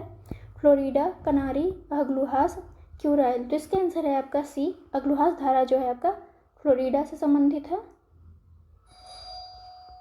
तो इस तरह से आपका हिंद महासागर से कौन सी धारा संबंधित है? तो अग्लुहास धारा संबंधित है। देखते हैं, फ्लोरिडा धारा आपका अटलांटिक महासागर में है, कनारी धारा ये भी अटलांटिक महासागर में है, अग्लुहास आपका हिंद महासागर में, क्यूराइल आपका प्रशांत महासागर में स्थित है। आगे देखते हैं, क्वेश्चन नंबर है 79, एक पारिस्थितिकी तंत्र के विभिन्न घटकों से होकर पोषक तत्वों का गुजरना कहलाता है? तो जैव भू रसायन चक्र कहलाता है। एक पारिस्थितिकी तंत्र के विभिन्न घटकों से होकर पोषक तत्वों का गुजरना जैव भू रासायनिक चक्र कहलाता है। इसके तहत जैव मंडल में जीवधारी व पर्यावरण के विभिन्न रासायनिक तत्वों का चक्रीय प्रवाह होता है। क्वेश्चन नंबर है 80, निर्जाति समूह है और देश है। यहूदी आपका किससे संबंधित है? तो इजराइल से संबंधित है। टेडा आपका जो है टेडा लीबिया से संबंधित है, बेजा आपका मिस्र से संबंधित है और लूर आपका ईरान से संबंधित है। तो यहूदी आपका इजराइल में और टेडा आपका लीबिया और बेजा आपका मिस्र, लूर आपका ईरान में। तो इस तरह से हमारे आंसर हो गए डी। आइए देखते हैं क्वेश्चन नंबर 81 को देखते हैं। भारत में मिट्टी बचाओ आंदोलन कहाँ से प्रारंभ हुआ? तो ये हुआ था आपका होशंगाबाद मध्य प्रदेश से हुआ था। भारत में मिट्टी बचाओ आंदोलन मध्य प्रदेश के होशंगाबाद जिले से प्रारंभ हुआ था। और आयोग ने क्या माना है? सी आंसर माना है, दरभंगा बिहार से बोला है। निम्नलिखित में से कौन सा एक सही सुमेलित नहीं है? देश और राजधानी। मोरक्को जो है आपकी राबात, राजधानी क्या है मोरक्को की? राबात है। ट्यूनीशिया की जो है ट्यूनिस है। अल्जीरिया की अल्जीयर्स है। जबकि केप वर्डे की जो राजधानी है वो क्या है आपका? तो प्राय है। प्राय आपका केप वर्डे की राजधानी है। प्राय केप वर्डे की राजधानी है, सबसे बड़ा शहर भी है। बमाको आपका माली की राजधानी है। तो आयोग जो भी आंसर मानता है वही आप भी मान के चलिए। हरित गृह प्रभाव या ग्रीन हाउस इफेक्ट के अभाव में भू सतह का औसत तापमान होगा, कितना होगा? तो इसका औसत तापमान होगा आपका -18 डिग्री सेल्सियस। अगर मान लीजिए ग्रीन हाउस गैस जो है भू सतह पे या पृथ्वी पे नहीं रही हमारे स्थल पे, तो क्या होगा? इसका तापमान -80 डिग्री सेल्सियस होगा, 18 डिग्री। हरित गृह प्रभाव के अभाव में भू सतह का तापमान जो होगा आपका -18 डिग्री सेल्सियस या 0 डिग्री फ़ारेनहाइट होगा। कार्बन डाइऑक्साइड, जल वाष्प, नाइट्रस ऑक्साइड, मीथेन, ओजोन, ये प्रमुख जो है ग्रीन हाउस गैसें हैं। Question number 84। दक्षिण अफ्रीका का पोर्ट्समार्बुर्ग जो है, दक्षिण अफ्रीका का पोर्ट्समार्बुर्ग और उसका सीमावर्ती क्षेत्र निम्नलिखित में से किस खनिज का प्रमुख उत्पादक है? तो इसका है मैग्नीज का। दक्षिण अफ्रीका का पोर्ट्समार्बुर्ग और उसका समीपवर्ती क्षेत्र मैग्नीज खनिज का प्रमुख उत्पादक है। Question number 85। समुदायों का पूर्ण क्रम जो क्रमशः एक निश्चित स्थान पर बदलता है कहलाता है, क्या कहलाता है? पारिस्थितिकी अनुक्रम, समुदाय गतिकी, सीयर, जैव भार का पिरामिड। तो ये है आपका बी, सीयर कहलाता है। समुदायों का पूर्ण क्रम जो क्रमशः एक निश्चित स्थान पर बदलता है उसे हम क्या कहते हैं? सीयर कहते हैं। क्वेश्चन नंबर है 86। देखते हैं। पर्वत है और देश है। एटलस कहाँ है आपका? तो एटलस आपका जो है मोरक्को में है। किलिमंजारो जो है आपका वो तंजानिया में है। और चिम्बरेजो आपका इक्वाडोर में है और पिरनीज आपका फ्रांस में है। तो इस तरह से आपका आंसर हो जाएगा ए ऑप्शन सही है। Atlas Morocco, Kilimanjaro Tanzania, Chimborazo Ecuador और पिरनीज फ्रांस में है। निम्नलिखित में से किस प्राकृतिक पदार्थ में लौह विद्यमान होता है? Chlorophyll, keratin, collagen, myoglobin. तो इसका आंसर है आपका डी, मायोग्लोबिन में क्या होता है? लौह विद्यमान होता है। मायोग्लोबिन लगभग सभी स्तनधारियों सामान्यतः कशेरुक प्राणियों के पेशी ऊतकों में पाया जाने वाला एक प्रोटीन होता है। लौह जो है इसका आवश्यक घटक होता है। मलेशिया में किंटा घाटी प्रसिद्ध है, किस लिए प्रसिद्ध है? रबर के लिए, टीन के लिए, चाय के लिए, कहवा के लिए। तो इसका आंसर है आपका सी, टीन के लिए जो है मलेशिया की किंटा घाटी प्रसिद्ध है। क्वेश्चन नंबर है 89। जीन के भीतर अनुक्रम आधार में परिवर्तन कहलाता है, उत्परिवर्तन कहलाता है। जीन के भीतर अगर अनुक्रम आधार में होने वाले परिवर्तन को उत्परिवर्तन कहते हैं या म्यूटेशन भी कहते हैं। उत्विकास के लिए आनुवांशिक परिवर्तन स्थापित करने में उत्परिवर्तनों का काफ़ी महत्व होता है। क्वेश्चन नंबर है 90। किन देशों से होकर भूमध्य रेखा नहीं गुजरती है? तो देखना है किन देशों से होकर नहीं जाती है। तो ये हो जाएगा आपका डी ऑप्शन सही हो जाएगा। 3 और 4 भूमध्य रेखा जो है गिनी से और रवांडा से होकर नहीं जाती, जबकि गैबन और सोमालिया से होकर जाती है।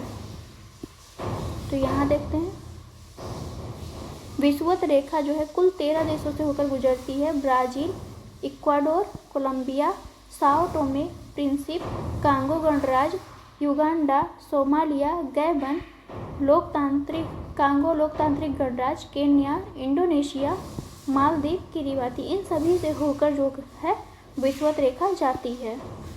क्वेश्चन नंबर है 19, फायर अलार्म निम्नलिखित में से किसका उपयोग किया जाता है फायर अलार्म में? तो ये होता है फोटो सेल का प्रयोग किया जाता है फायर अलार्म में। फायर अलार्म में फोटो सेल का उपयोग किया जाता है। फोटो सेल प्रकाश विद्युत प्रभाव का एक तकनीकी अनुप्रयोग है। यह प्रकाश ऊर्जा लाइट एनर्जी को विद्युत ऊर्जा में परिवर्तित करता है। क्वेश्चन नंबर है 92, संविधान के किस भाग में पंचायती राज व्यवस्था का संबंधी प्रावधान दिए गए हैं? तो यह है भाग आपका 9 भाग है। 73वें संविधान संशोधन अधिनियम 1992 द्वारा संविधान के भाग 9 के तहत जो है पंचायतों को संवैधानिक दर्जा दिया गया था। इसमें जो है पंचायतों को स्वशासन की संस्था का स्वीकार किया गया था। क्वेश्चन नंबर है 93, निम्नलिखित में से कौन सा बहुलक एक थर्मोप्लास्टिक नहीं है? Teflon, polystyrene, neoprene, polythene. तो इसका आंसर है आपका बी, नियोप्रीन जो है थर्मोप्लास्टिक नहीं है। यहाँ पे देखते हैं, नियोप्रीन एक थर्मोप्लास्टिक नहीं है। नियोप्रीन जो है क्लोरोप्रीन का एक उच्च बहुलक है। यह एक प्रकार का कृत्रिम रबर है। इसका उपयोग जो है पाइप, बेल्ट आदि बनाने में होता है। भारतीय संघात्मक व्यवस्था में तृतीय तल कब जोड़ा गया था? तो यह है आपका 1992 में आया था। तृतीय तल का मतलब है पंचायती राज व्यवस्था को कब जोड़ा गया था? तो 1992 में। 73वें संविधान संशोधन 1992 के द्वारा जोड़ा गया था। और 74वां संविधान संशोधन के द्वारा जो है शहरी स्थानीय निकाय को जोड़ा गया था, या नगर पालिका भी कह सकते हैं हम। क्वेश्चन नंबर 95 है, मानव शरीर में प्रोटीन का पाचन निम्नलिखित में से किस अंग में प्रारंभ होता है? यकृत, छोटी आंत, मुंह, अमाशय। तो इसका आंसर है आपका डी, अमाशय में जो है प्रोटीन का पाचन प्रारंभ होता है। मानव शरीर में प्रोटीन का पाचन जो है अमाशय में प्रारंभ होता है। पाचन का अधिकांश भाग जो है छोटी आंत में संपन्न होता है। बचे हुए पदार्थों का अवशोषण भी मुख्यतः छोटी आंत में ही होता है। क्वेश्चन नंबर है 96, कौन सा संविधान के अनुच्छेद 3 के तहत संसद के कानून द्वारा संभव नहीं है? नए राज्यों का गठन, राज्यों के क्षेत्रों में परिवर्तन, राज्यों की सीमाओं में परिवर्तन, नए राज्यों का प्रवेश। तो इसका आंसर है आपका डी, नए राज्यों का प्रवेश जो है आर्टिकल 2 की बात आती है इसमें। बाकी सभी आर्टिकल 3 में कहे गए हैं। तो भारतीय संविधान के आर्टिकल 3 के तहत नए राज्यों का निर्माण, उनके क्षेत्रों, सीमाओं, नामों में परिवर्तन का अधिकार जो है भारतीय संसद में निहित है। आर्टिकल 1 में कहा गया है कि संघ का जो नाम और क्षेत्र राज्य क्षेत्र है। और आर्टिकल 2 में जो है नए राज्यों के प्रवेश की बात की गई है। मानव आहार में पॉलिश किए हुए चावल के उपयोग से निम्नलिखित में से रोग होता है? सूखा रोग, घेंघा रोग, रक्त अल्पता, बेरी रोग। तो इसका आंसर है आपका डी, बेरी रोग होता है। मानव आहार में पॉलिश किए हुए चावल के उपयोग से बेरी रोग हो जाता है, क्योंकि पॉलिश करने से चावल के छिलके में उपस्थित विटामिन B1, जिसका नाम थायमीन है, रासायनिक नाम जिसे हम कहते हैं, आहार में उपलब्ध नहीं रह पाता और ये छिलके के साथ ही चला जाता है, उतर जाता है।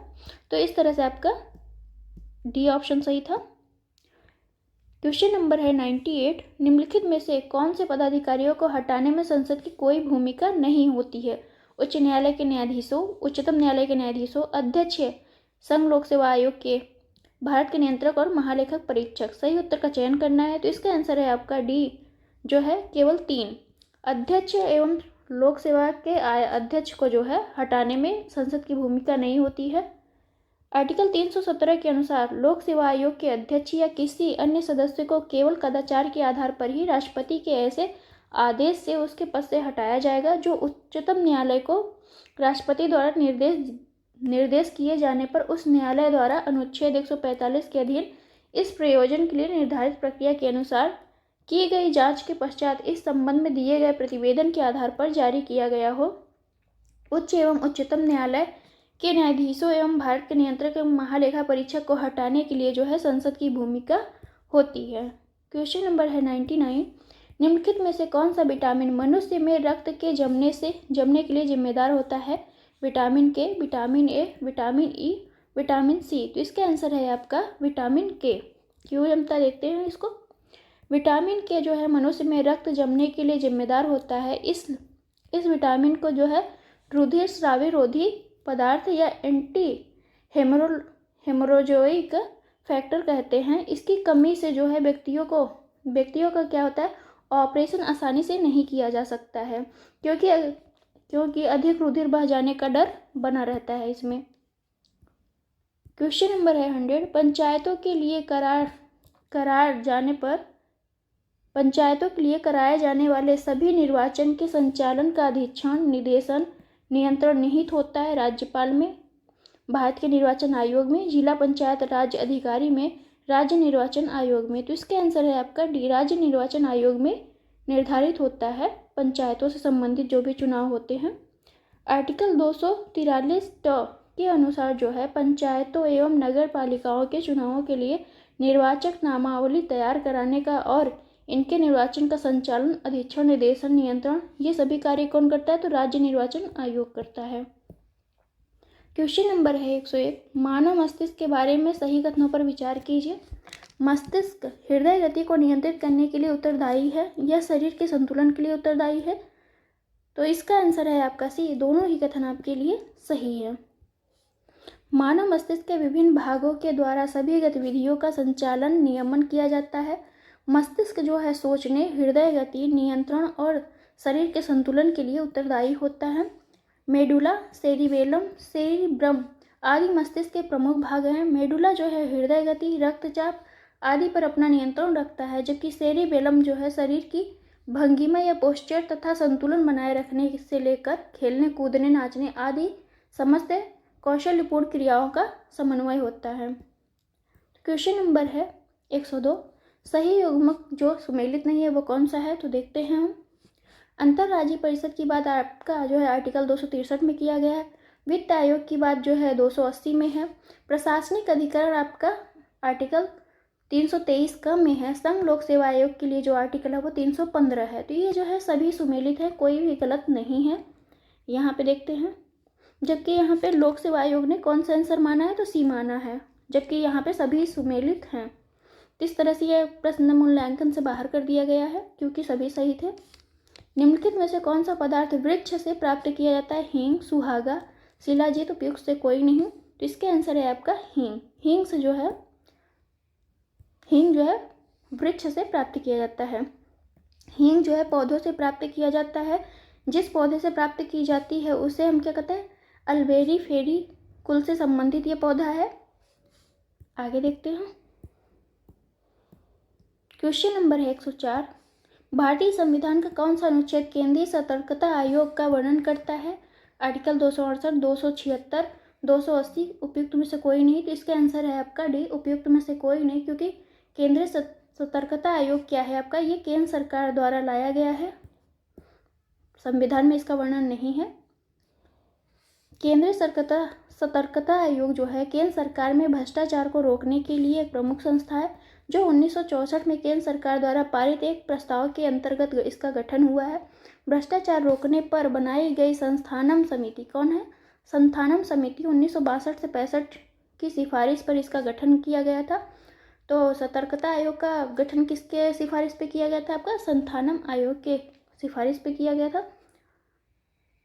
सितंबर 2003 में संसद द्वारा पारित एक विधि द्वारा इसे जो है सांविधिक दर्जा दिया गया। और आर्टिकल 280 में वित्त आयोग की बात है। आर्टिकल 268 में संघ द्वारा उद्गृहित किए जाने वाले संग्रहित करों की बात की गई है। और आर्टिकल 276 में जो है वृत्ति, व्यापार और आजीविका और नियोजनों पर कर से संबंधित बात है। यहाँ पे 105 देखते हैं। सुक्रोज की अपेक्षा प्रतीप शर्करा अधिक मधुर होती है। प्रतीप शर्करा को सुक्रोज के जल अपघटन से प्राप्त किया जाता है। सही उत्तर का चयन करना है। तो आपका ए और आर दोनों ही सही है, लेकिन दोनों एक दूसरे की व्याख्या नहीं करते हैं।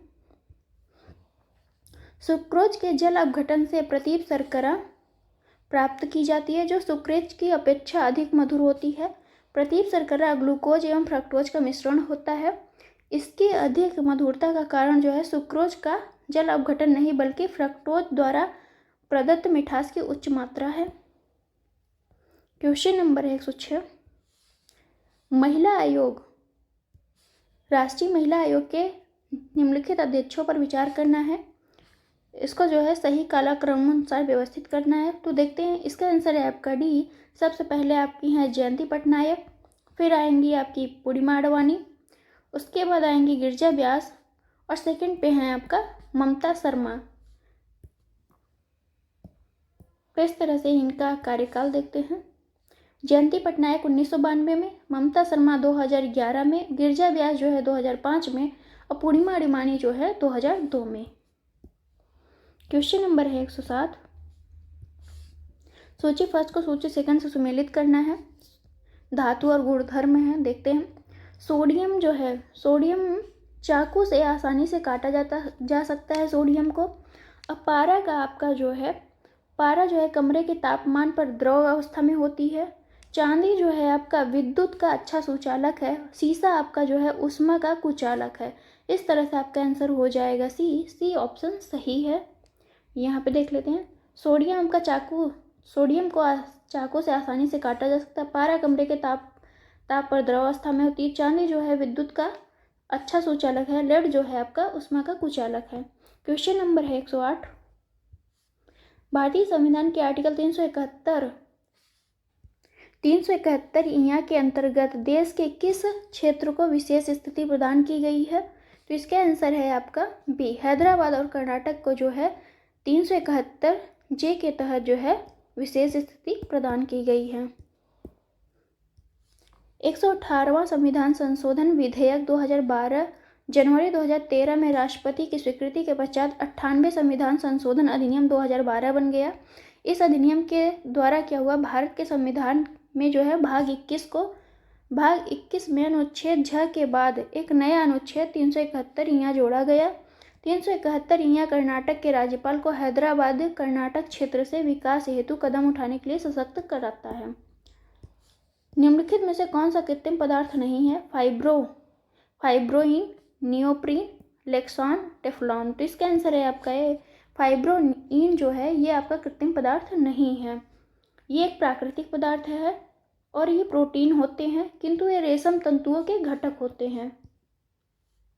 क्वेश्चन नंबर है 110। कौन सा एक सही सुमेलित नहीं? मूल कर्तव्य आपका किस में है? तो 4 में है, भाग 4 का। राज्य आपका भाग 6 में है। भारत का महान्यायवादी जो है आपका कितने में है? तो भाग 5 में जो है भारत का महान्यायवादी है, भाग 5 में। संघ और राज्यों के अधीन सेवाएं किस में है? तो ये आपका भाग 14 में है। तो इस तरह से आपका आंसर हो जाएगा सी जो है सही सुमेलित नहीं है। क्वेश्चन नंबर है 111। पदार्थ है और अनुप्रयोग है, देखते हैं। नीला थोथा का प्रयोग किसमें किया जाता है? कवकनाशी में किया जाता है। इयोसिन का प्रयोग जो है आपका लाल स्याही में किया जा सकता है। सिल्वर आयोडाइड का जो है कृत्रिम वर्षा में प्रयोग करते हैं और जिंक फास्फाइड का जो है कृंतकनाशी या रोडेंटनाशी में प्रयोग किया जाता है। इस प्रकार से आपका आंसर हो जाएगा सी। यहाँ से पढ़ लेते हैं।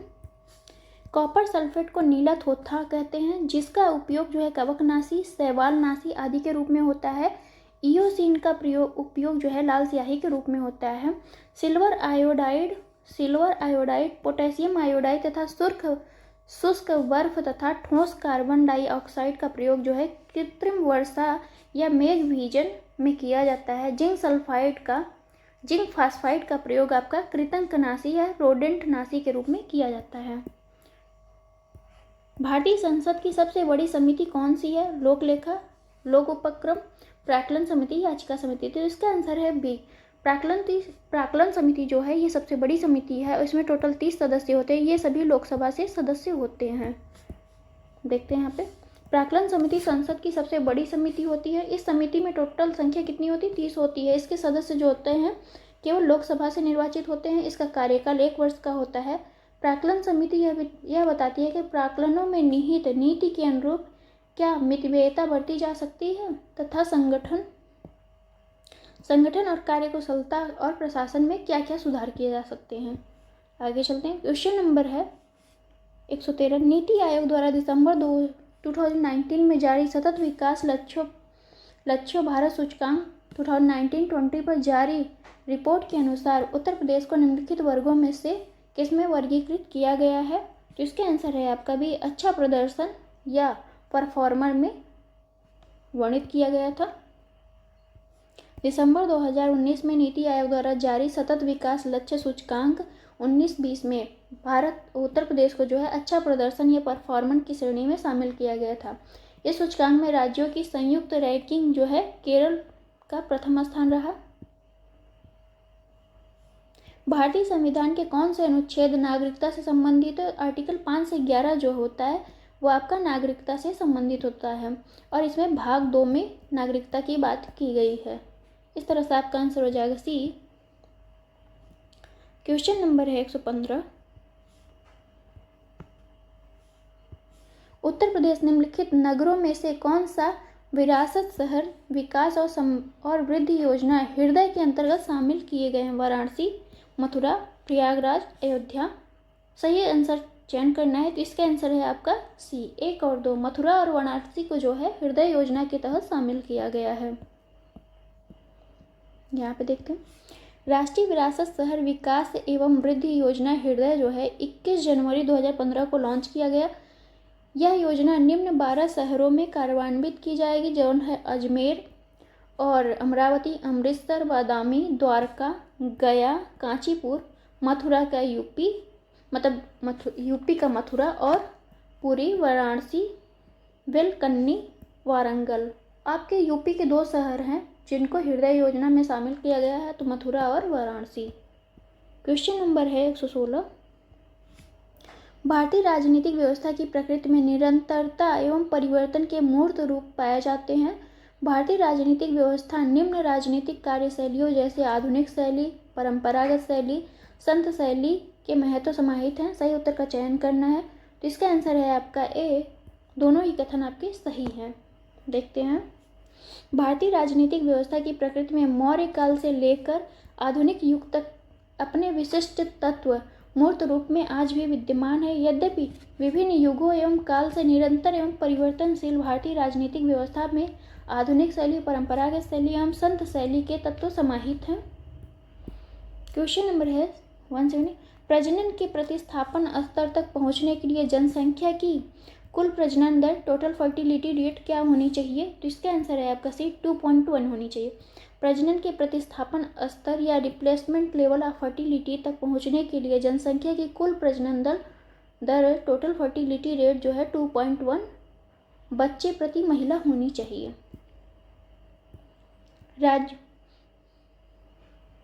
राज्यों में मुख्यमंत्री सहित मंत्रिपरिषद में मंत्रियों की न्यूनतम संख्या क्या होगी? तो इसका आंसर है आपका बी 12 होगी। भारतीय संविधान के आर्टिकल 164 में विधानसभा सदस्यों की संख्या के बारे में उपबंध है। किसी राज्य की मंत्रिपरिषद मुख्यमंत्री सहित कुल मंत्रियों की उस राज्य की विधानसभा के सदस्यों की कुल संख्या के 15% से अधिक नहीं होगी। ये कौन से संविधान संशोधन में कहा गया है? तो ये आपका 91 संविधान संशोधन में कहा गया है। आगे देखते हैं, और 12 से कम भी नहीं होगी किसी में। क्वेश्चन नंबर है 119। भारत में गरीबी के अनुमान हेतु कौन से विधियों का प्रयोग किया जा रहा है? सिरगणना विधि, कैलोरी ग्रहण विधि, पारिवारिक उपभोग व्यय विधि, प्रति व्यक्ति आय विधि। तो इसका आंसर है आपका बी 1, 2, 3। भारत में गरीबी के अनुमान हेतु सिरगणना विधि जिसे हेड काउंट रेशियो कहते हैं, कैलोरी ग्रहण विधि तथा पारिवारिक उपभोग व्यय विधियों का जो है प्रयोग किया जाता है। भारत के सर्वोच्च न्यायालय ने संविधान के आधारभूत ढांचे के सिद्धांत को स्पष्ट किया। तो केशवानंद भारतीवाद में 1973 में जो है आधारभूत ढांचे को प्रतिपादित किया था। केशवानंद भारती बनाम केरल राज्य 1973 के मामले में सर्वोच्च न्यायालय ने प्रस्तावना उद्देशिका को भारतीय संविधान की मौलिक संरचना का भाग स्वीकार किया। सर्वोच्च न्यायालय के शब्दों में हमारे संविधान का प्रसाद उद्देशिका में वर्णित बुनियादी तत्वों पर खड़ा है। इनमें से किसी भी तत्व को हटा दिया जाए तो सारा ढांचा ही ढह जाएगा, अर्थात संविधान वही नहीं रह जाएगा, अर्थात है व्यक्तित्व व पहचान को खो देगा। क्वेश्चन नंबर है 121। आयुष्मान भारत योजना के संदर्भ में सत्य कथन। यह योजना प्रति व्यक्ति 5 लाख रुपए का मुफ्त स्वास्थ्य बीमा प्रदान करती है। इस योजना में होने वाले व्यय में केंद्र और राज्यों की भूमिका जो है 60 और 40 का अनुपात में होती है। सही उत्तर का चयन करना है तो इसका आंसर सिर्फ दूसरा आपका सही है। आयुष्मान भारत योजना प्रधानमंत्री जन आरोग्य योजना के तहत प्रति परिवार 5 लाख रुपए तक का स्वास्थ्य बीमा कवरेज प्रदान करने का प्रावधान है। कितना?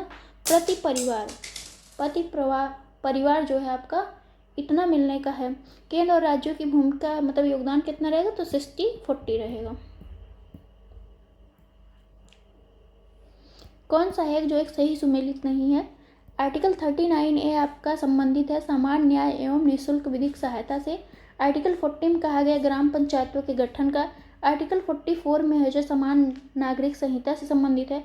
आर्टिकल 48 आपका किससे है, तो ये न्यायपालिका की कार्यपालिका से पृथक्करण से संबंधित नहीं है। तो इस तरह से आपका आंसर हो जाएगा डी। आर्टिकल 48 है आपका कृषि एवं पशुपालन का संगठन करना।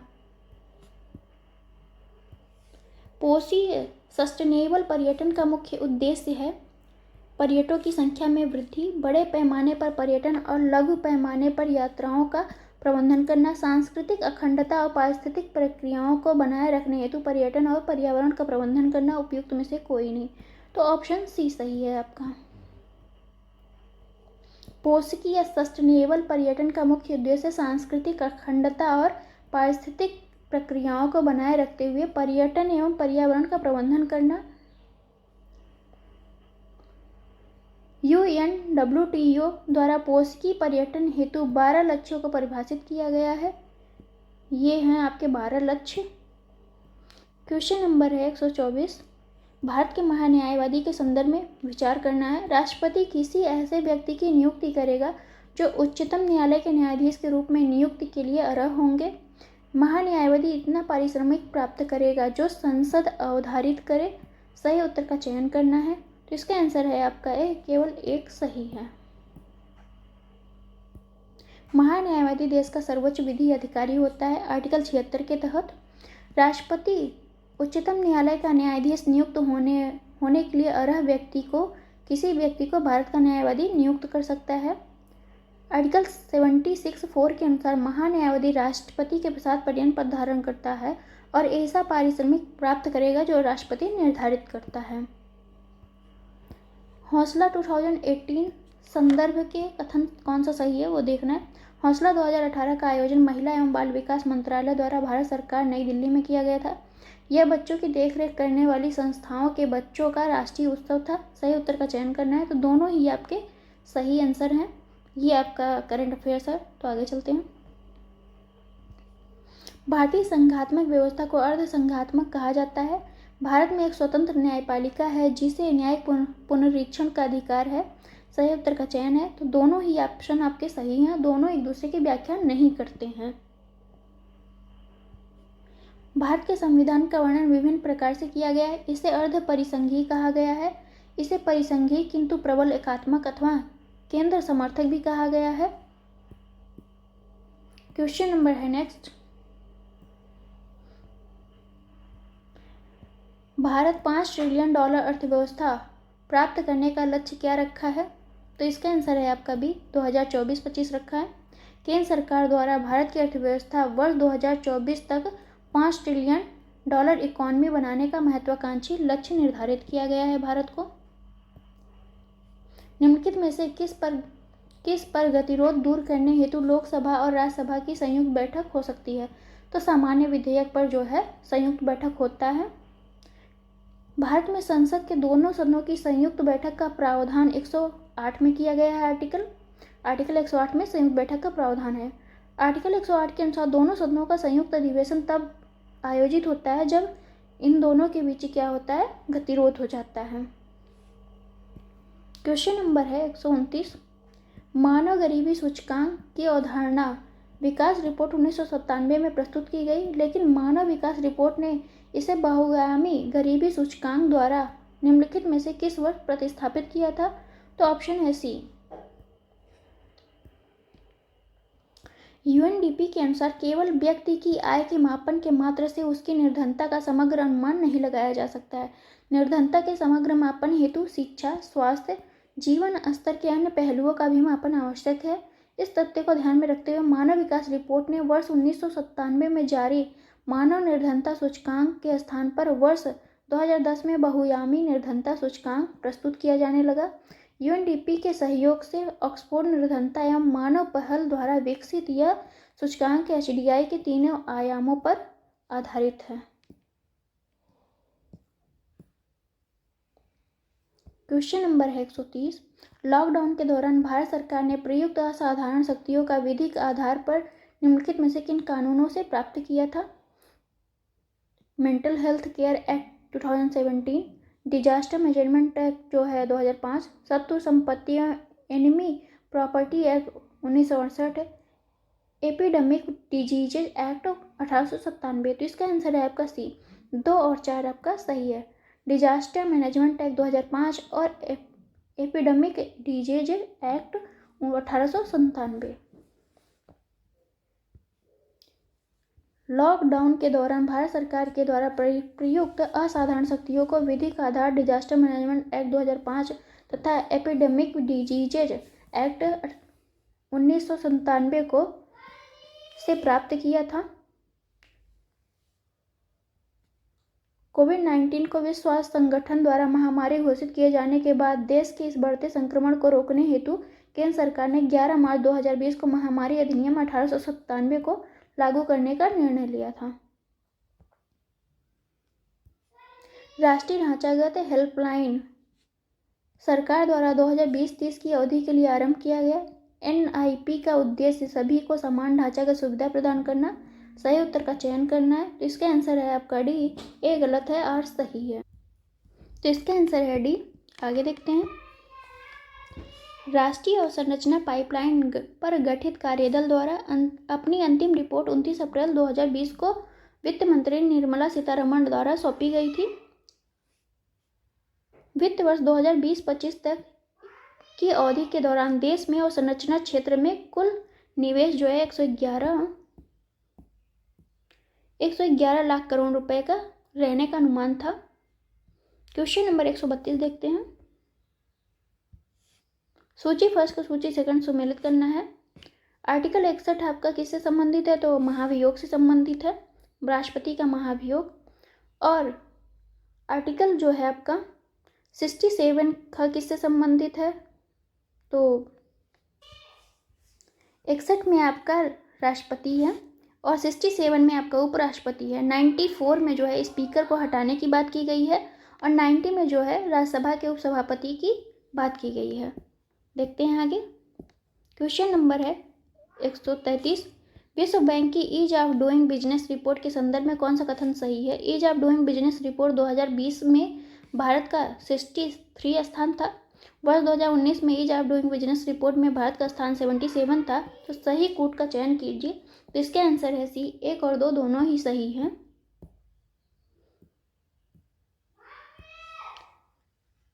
भारत की संविधान सभा में निम्नलिखित में से किस तिथि को राष्ट्रीय ध्वज को अपनाया गया था? तो इसका आंसर है आपका सी। 22 जुलाई 2047 को अपनाया गया था राष्ट्रीय ध्वज।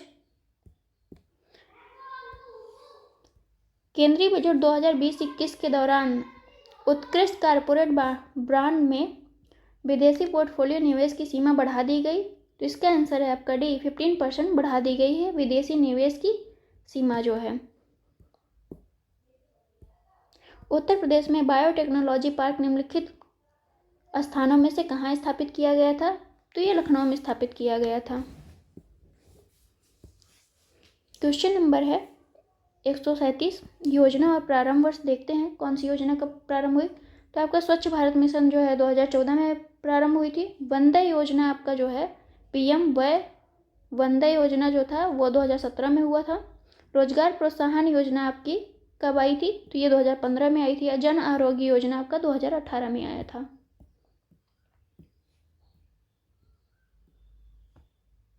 क्वेश्चन नंबर है 138। विकास अनुवीक्षण और मूल्यांकन कार्यालय जो दीर्घकालिक नीति का अनुवीक्षण करता है निम्नलिखित में से किस कार्यालय के अंतर्गत आता है? तो इसका आंसर है आपका डी। नीति आयोग के अंतर्गत आता है। विकास अनुवीक्षण और मूल्यांकन कार्यालय की स्थापना सितंबर 2015 में पूर्ववर्ती कार्यक्रम मूल्यांकन कार्यालय और स्वतंत्र मूल्यांकन कार्यालय का विलय करके किया गया है। यह नीति आयोग का एक संबद्ध कार्यालय है जिसका उद्देश्य संगठन के अनुवीक्षण, मूल्यांकन और अधिदेश को पूरा करना और भारत में अनुवीक्षण और मूल्यांकन पारितंत्र को निर्माण करना। निम्नलिखित में से कौन सा एक प्राकृतिक रूप से वायुमंडल में पाई जाने वाली ग्रीन हाउस गैस नहीं है? Nitrogen oxide, carbon dioxide, methane, ozone. तो ये है आपका नाइट्रोजन ऑक्साइड जो है ये ग्रीन हाउस गैस नहीं है। ग्रीन हाउस गैसें वे होती हैं जो पृथ्वी, वातावरण और बादलों द्वारा उत्सर्जित ऊष्मीय और रक्त विकिरण को अवशोषित एवं उत्सर्जित करती हैं। इनमें है कार्बन डाइऑक्साइड, जलवाष्प, नाइट्रस ऑक्साइड, मीथेन और ओजोन है। निम्नलिखित में से कौन सा कथन खुदरा व्यापारिक दुकानदारों और स्वरोजगार वाले व्यक्तियों के लिए राष्ट्रीय पेंशन योजना के बारे में सही नहीं है? 18 से 40 वर्ष आयु के लोग इसके पात्र होंगे। उनका वार्षिक लेन देन जो होगा वो टर्नओवर 1.5 करोड़ से अधिक न हो। राष्ट्रीय पेंशन योजना के सदस्य इसके पात्र होंगे। इसके अंतर्गत रुपया जो है कितना होगा, 3,000 का मासिक पेंशन। तो इसका आंसर है आपका सी ऑप्शन आपका सही नहीं है और सभी ऑप्शन आपके सही हैं। क्वेश्चन नंबर है 141। निधि कार्यक्रम के संदर्भ में कौन सा सही है? निधि कार्यक्रम छात्रों के लिए स्टार्टअप हेतु प्रारंभ किया गया है। इसका उद्देश्य 20 छात्रों के स्टार्टअप हेतु प्रति वर्ष वित्तीय सहायता करना है। तो ये दोनों ही ऑप्शन सही हैं आपके। विज्ञान एवं प्रौद्योगिकी विभाग ने विचारों एवं नवाचारों को सफल स्टार्टअप के रूप में रूपांतरित करने के लिए निधि कार्यक्रम national initiative for developing and harnessing innovation प्रारंभ किया है। इसका उद्देश्य जो है प्रति वर्ष 20 छात्र स्टार्टअप्स कार्यक्रम को वित्तीय सहयोग प्रदान करना है। सामान्य पर्यावरण को निम्न प्रकार से वर्गीकृत किया जा सकता है। निम्नलिखित में से कौन सा एक इस वर्गीकरण का अंश नहीं है? तो इसका आंसर हो जाएगा आपका ये परिचालन पर्यावरण जो है इसका अर्थ नहीं, इसका जो है वर्गीकरण नहीं है। भौतिक पर्यावरण, सांस्कृतिक और जैविक पर्यावरण ये सभी पर्यावरण से संबंधित हैं। सामान्य पर्यावरण को भौतिक पर्यावरण, सांस्कृतिक पर्यावरण और जैविक पर्यावरण में वर्गीकृत किया गया है। भौतिक पर्यावरण के अंतर्गत आपकी भू आकृतियाँ, जलाशय, जलवायु, मृदा, चट्टानें, खनिज आदि आते हैं। सांस्कृतिक पर्यावरण के अंतर्गत आपके मानव निर्मित गतिविधियां जैसे आर्थिक, सामाजिक, राजनीतिक स्थितियां शामिल हैं। जबकि जैविक पर्यावरण के अंतर्गत आपका वनस्पति, जीव जंतु ये सभी शामिल हैं। क्वेश्चन नंबर है 143। केंद्रीय बजट 2020-21 में कृषि की आय दोगुनी करने के उद्देश्य के साथ ग्रामीण विकास पर ध्यान केंद्रित किया गया। बजट में घोषित 16 सूत्रीय कार्यक्रम कृषि, सिंचाई तथा ग्रामीण विकास के चतुर्दिक केंद्रित है। सही उत्तर का चयन करना है। तो इसमें दोनों ही कथन आपके सही हैं और दोनों एक दूसरे की व्याख्या भी कर रहे हैं। केंद्रीय बजट 2020-21 के 3 प्रमुख घटकों महत्वाकांक्षी भारत सभी के लिए आर्थिक विकास तथा जिम्मेदार समाज को ध्यान में रखकर तैयार किया गया था। इसमें जो है कृषि, सिंचाई और ग्रामीण विकास जो है पहला मद है। बजट में कृषि, सिंचाई एवं संबद्ध गतिविधियों का तथा ग्रामीण विकास एवं पंचायती राज हेतु कुल 2.83 लाख करोड़ रुपए आवंटित किया गया था। बजट के अनुसार उद्देश्य क्या था इसका? 2022 तक किसानों की आय को दुगना करने के साथ साथ ग्रामीण विकास पर ध्यान केंद्रित करना। आगे चलते हैं। पारिस्थितिकी संक्रमण अवधारणा सर्वप्रथम प्रयोग किया था, किसने किया था? तो ये बेनेट ने किया था। पारिस्थितिकी इकोटोन का किसने प्रयोग किया? तो ये बेनेट ने किया था। पारिस्थितिकी संक्रमण की अवधारणा जो है सर्वप्रथम प्रयोग जो है बेनेट द्वारा किया गया था। इन्होंने यह अवधारणा 1976 में प्रकाशित अपनी पुस्तक the ecological transition, cultural anthropology and human adaptation में प्रस्तुत किया था। ट्रैवल एंड टूरिज्म प्रतियोगितात्मक सूचकांक जारी किया जाता है। तो ये विश्व बैंक आर्थिक मंच द्वारा जारी किया जाता है। यात्रा एवं पर्यटन प्रतियोगात्मक सूचकांक जो है सर्वप्रथम वर्ष 2007 में तैयार किया गया था। इस सूचकांक के तहत उन घटकों एवं नीतियों का मापन किया जाता है जो यात्रा और पर्यटन के क्षेत्र में सतत विकास को सुनिश्चित करते हैं। यह सूचकांक यात्रा एवं पर्यटन प्रतियोगात्मक रिपोर्ट के अंतर्गत जारी किया जाता है, जिसे कौन जारी करता है? विश्व आर्थिक मंच। कौन सा वैश्विक ताप वृद्धि ग्लोबल वार्मिंग का प्रभाव है? समुद्र जल तल का बढ़ना, हिम नदी का पिघलना, बीमारियों का फैलना, प्रवाल भित्ति का विरंजन होना। तो इसका आंसर है आपका डी 1, 2, 3 चारों ही आपके सही आंसर हैं। वैश्विक ताप वृद्धि या ग्लोबल वार्मिंग पृथ्वी पर पर जीवन के समक्ष गंभीर चुनौती है, जिसके कारण ग्लेशियर के पिघलने की दर बढ़ रही है, समुद्री जल स्तर में वृद्धि हो रहा है, प्रवाल भित्ति का विरंजन हो रहा है तथा चक्रवात, तूफान, बवंडर, बाढ़ आदि बीमारियां भी फैलने का खतरा होता है। इसमें निम्नलिखित घटनाओं पर विचार कीजिए, उन्हें कालक्रमानुसार व्यवस्थित कीजिए। तो नाबार्ड की स्थापना जो हुई थी आपका 1882 में हुआ था। स्वयं सहायता समूह का बैंक लिंकेज कार्यक्रम, किसान क्रेडिट कार्ड योजना और क्षेत्रीय ग्रामीण बैंक की स्थापना। तो इस तरह से आपका आंसर हो जाएगा ए। सबसे पहले आपका देखते हैं यहाँ से हम, नाबार्ड की स्थापना आपका 1982 में और स्वयं सहायता समूह का जो स्थापना है वो 92-93 है। किसान क्रेडिट कार्ड आपका जो आया था 1998 में और क्षेत्रीय ग्रामीण बैंक आपका 1975 में। अगला क्वेश्चन देखते हैं, रियो पृथ्वी शिखर सम्मेलन ये 1992 में हुआ था। ब्रेटलैंड आयोग रिपोर्ट जो है 1987 में आया था। यह मॉन्ट्रियल प्रोटोकॉल भी 1987 में, ये प्रवर्तन की बात कर रहा है, प्रभावित 1989 में हुआ था। The limit to growth report का प्रकाशन कब हुआ था, तो इसको देखना है। इस तरह से आपका आंसर हो जाएगा बी, ऑप्शन सही है। द लिमिट टू ग्रोथ का प्रकाशन जो है 1972 में हुआ था। रियो पृथ्वी शिखर सम्मेलन आपका 1992 में, ब्लड ट्रेंड रिपोर्ट आपका जो है 1987 में, मॉन्ट्रियल प्रोटोकॉल 1987 में ये रिपोर्ट आई थी और ये प्रभावी जो है 1989 से होता है, 1989 से। कौशल भारत अभियान के संदर्भ में कौन सा कथन सही है? कौशल भारत अभियान की शुरुआत प्रधानमंत्री ने जुलाई 2015 में की थी। इस अभियान का मुख्य उद्देश्य भारत के युवाओं को सूचना तकनीकी में प्रशिक्षित करना। सही उत्तर का चयन करना है, तो इसका आंसर है ए, केवल एक ही सही है। प्रधानमंत्री द्वारा कौशल भारत अभियान जुलाई 2015 में लॉन्च किया गया था। इस अभियान के तहत कौशल विकास एवं उद्यमिता मंत्रालय द्वारा उद्देश्य क्या था इसका? दीर्घावधि एवं अल्पावधि प्रशिक्षण के माध्यम से युवाओं को नियोजनी कौशल में संपन्न करना। राष्ट्रीय चंबल अभ्यारण्य निम्नलिखित में से किस राज्य का हिस्सा नहीं है? उत्तर प्रदेश, हरियाणा, मध्य प्रदेश, राजस्थान। तो इसका आंसर है आपका सी, हरियाणा इसका जो है हिस्सा नहीं। उत्तर प्रदेश, एमपी और राजस्थान में ये चंबल अभ्यारण्य आपका फैला हुआ है। राष्ट्रीय चंबल अभ्यारण्य, जिसे राष्ट्रीय चंबल घड़ियाल वन्यजीव अभ्यारण्य भी कहा जाता है, गंभीर रूप से लुप्त प्राय घड़ियाल, मोटे मगरमच्छ, लाल मुकुट वाले कछुओं और लुप्त प्राय गंगा नदी डॉल्फिन के लिए उत्तरी भारत में 5400 वर्ग किलोमीटर में विस्तृत है। यह अभ्यारण्य राजस्थान, एमपी और उत्तर प्रदेश के त्रिबिंदु के पास चंबल नदी पर स्थित है। तो ये फ्रेंड्स हो गया हमारा। Thank you for watching.